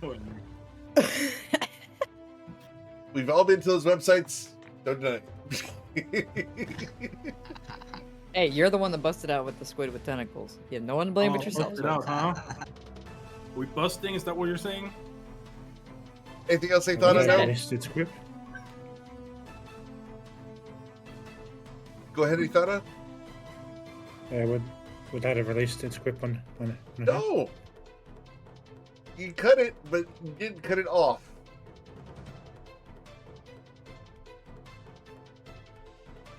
You're still held there. Use a charge of the amulet of the Black Skull to Misty Step back near Chiron. All right. As you're misty stepping back near Chiron, I need you to roll 1d100.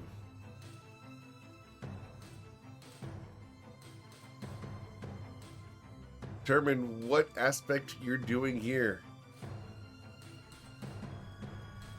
I'm gonna laugh if it's between 51 and 70. Full 100, become petrified. Right? The 100 comes in as... Oh, huh. It showed up as 44 on D&D Beyond, but I'm not sure why it 44? didn't. But it didn't show up in roll 20, and I'm not sure why. Okay. You will just go ahead and let Ithana grow smaller. Boop, boop, boop, boop, boop.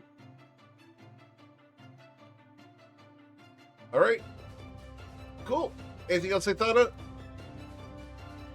Nothing else. All right. As you have escaped the grapple, we then go to Nayana. Okay, after that last one, but she's gonna give the chromatic orb another go. Okay. It might have failed once, but what about the second time?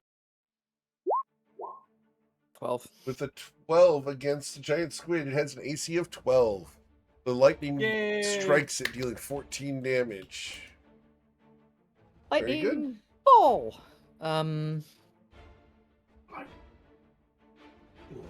Yeah, there's nothing else she could do there, so she's gonna use her bonus action to quaff a health potion, just in case. And heal for 8. Very good. And she will sit tight, and that'll be her turn. All right.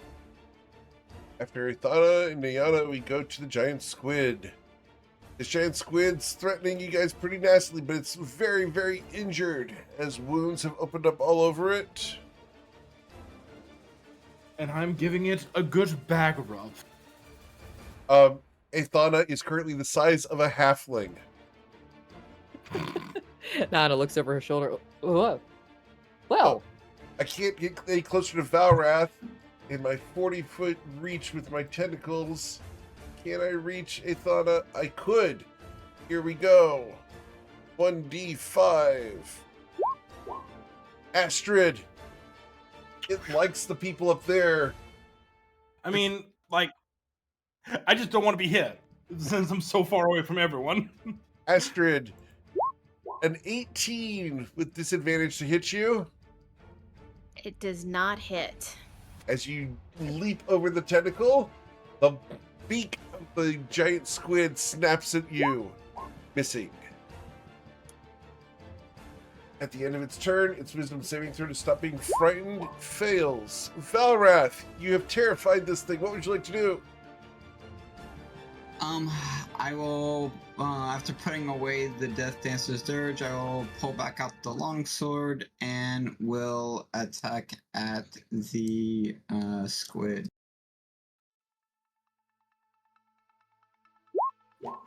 With a 19, you'll slash the squid, dealing 6 damage. And we'll do it again. Dealing 10 damage. And I will go ahead and smite a second time at the second level. go away, or I shall smite you a second time. Dealing 13. You've left with 16 hit points, sir. Alright, and he looks over at Astrid. All yours.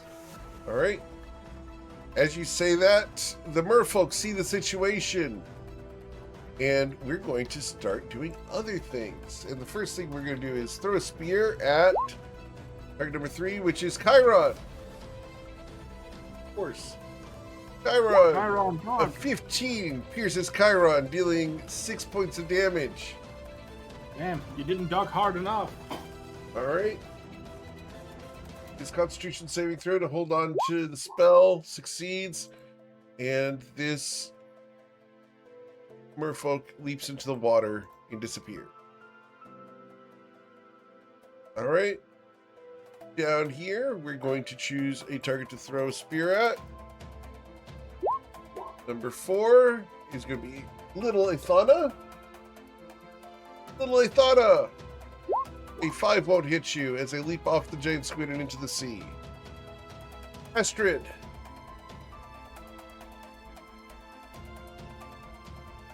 Astrid is going to take her dazzling maul and hit the squid with it.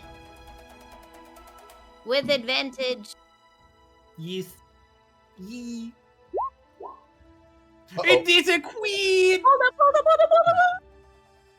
Can you deal 16 damage? Yes, you can. You already have.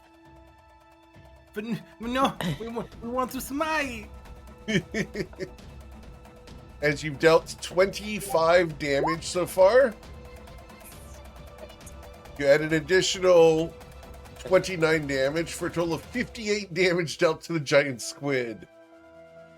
As it erupts in a brilliant bash of brilliant light, the remaining merfolk fall. That one falls into the sea. This one hits the side of the deck and dies. These two are remaining on the ship. I have another hit. She walks up to this one. Well, actually, she's going to come this way. This way. And she's going to whack this one. Okay. There's 7 hit points. Until you struck it, which case it dies on the ship as the maul takes hold. Anything else, Astrid? She looks menacingly at the other one and just says, "Hi." As you say hi, you feel a cold energy from the front of the ship where Criella is standing on a block of ice in the sea. I've run out of key. This sucks. How high up would any point of the ship be for me to begin climbing? It's not a big What I have ship, to so you can just do an athletics check, beat a 10, and you'll be able to grab him and do a pull-up. Cool. Good. Make it look great. Yeah. Looks beautiful. Beautiful. Dope monk shit. Dope monk shit. Yep. Would that be my entire movement? Nope. That's just part of your movement. Could I get over here? Yes. Wonderful! She rucks up. Nana will call out, "Get her alive if you can." Small. If not, just as well. Got it. Be hit, miss. Nope, that hits. An AC of 11. Okay. Nope, well, AC 11. And I did fail my wisdom save, so I'm not trying to keep them alive. I am. Krayla is. Her pupils have almost gone entirely black, and she is punching the chest and head. Understood. Is it Kill dead? mode. It died on the dot. It had 13 hit points. And then finishing off uppercut. As the head snaps back, the merfolk falls dead.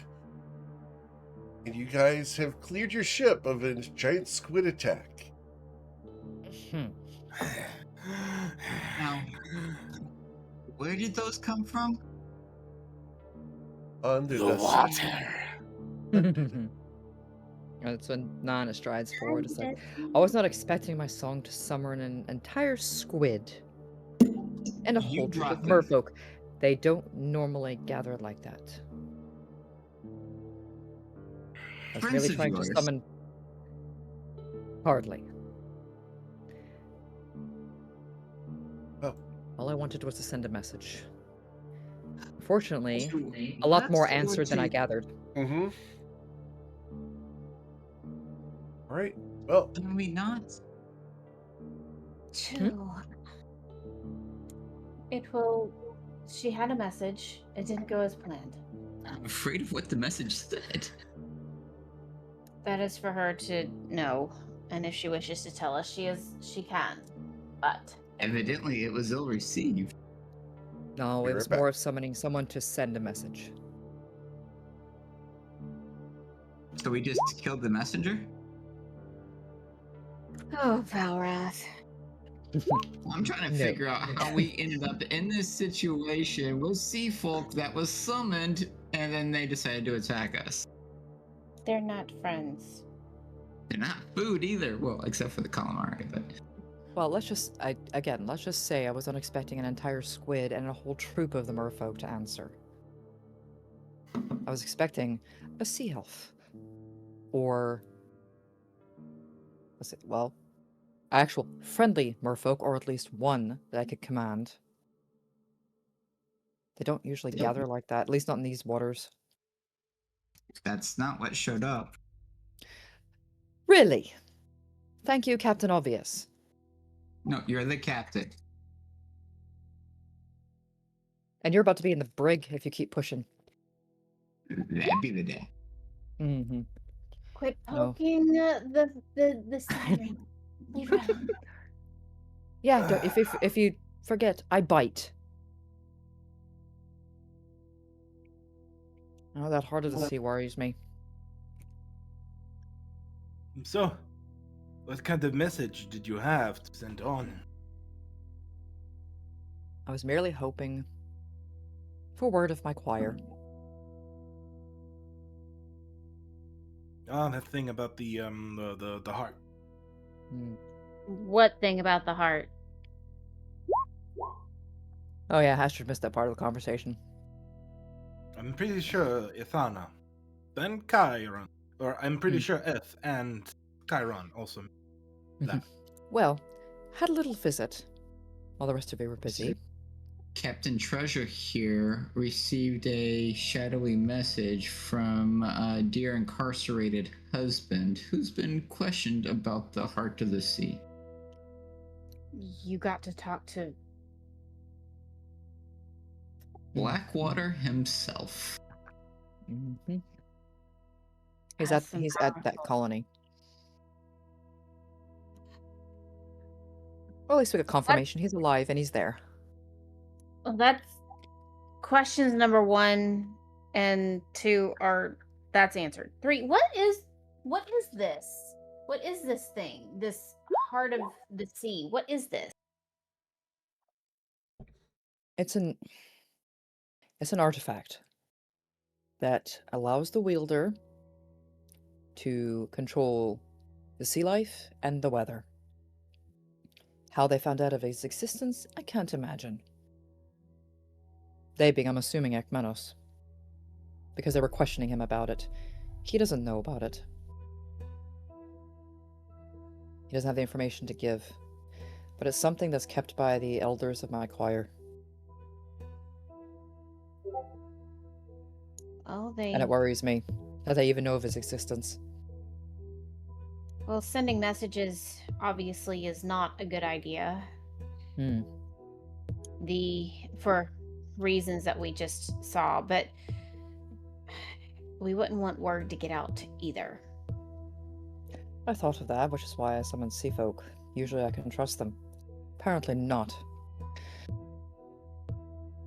We sirens don't get along. We don't get along too well with merfolk, but at least they're usually not quite so hostile. Just from a siren song. I didn't think they got along at all, but it's what I learned in books. We're usually able to persuade them.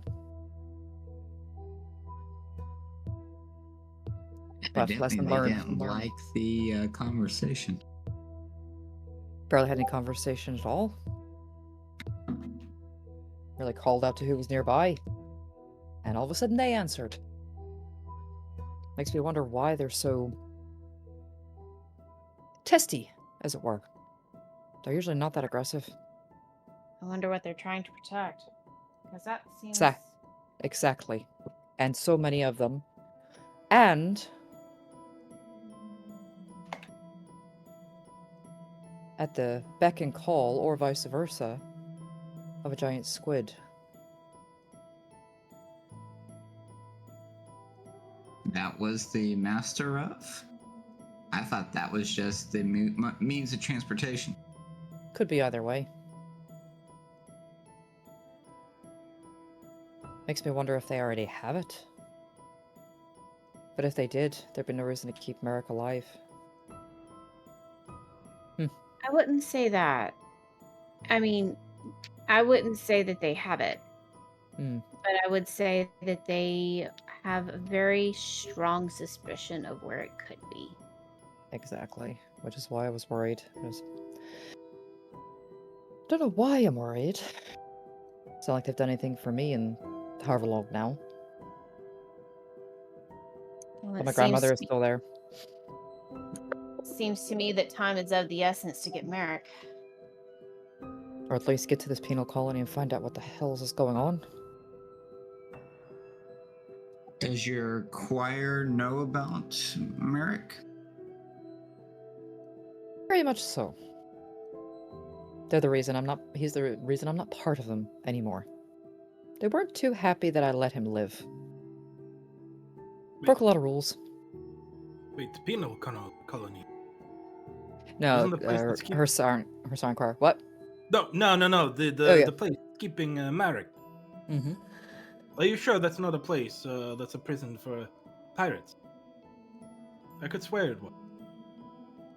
We believe it to be a location that the Protectorate wished to make personnel of ill dispute disappear. It's a prison of many things, not just pirates, from what I'm gathering. Anyone they want to disappear. I haven't really heard anything to do with the Protectorate around it. Then again, anything that far away, usually I don't care about. Well, Valrath has always been concerned that it's as close to Ryport as it is. And it's in the middle of Protectorate waters. It's very odd. Are you sure Maybe it's we not? Oh, go on. No, go for it. You start. Maybe if it's close to Ryport, maybe we take a trip there and see if anyone knows a little bit about it. I did catch a bit of the conversation you had, the ghost McGhostface. We were on our way to the penal colony anyway, weren't we? We were going in that direction, or we headed back to Nausea? Currently, you're We headed were- towards the prison. That's what Yeah, we God were is. 3 days into the trip towards the pinnacle. Yeah, and Yep. Ash walks over just to see how close they are. After the battle and everything, she wants to make sure that they're still on course. She adjusts, does an estimate. How far, GM, would you say? Another 3 days. We're another 3 days, guys. Also known as, probably be arriving next week. Toivoan Sea Dogs, and we continue this adventure. As always, guys, thank you so much for choosing me, GM. There's a ton of amazing GMs out there, and I'm always thankfully yours. I'm glad you guys are engaged with the story. We had a really cool cameo with Merrick being able to do an astral projection. But we have a lot of fun stuff coming for you guys. I'm super excited to share with you, and we're really deep into the story now, getting everyone really interconnected. Otherwise, guys, have a wonderful rest of your day. Please take care. We'll be back tonight for the Raiders of Forgotten Lands, as Myron Bossback has gone missing, being dragged beneath the earth by some kind of predator. Uh-oh. Take care and have a wonderful day.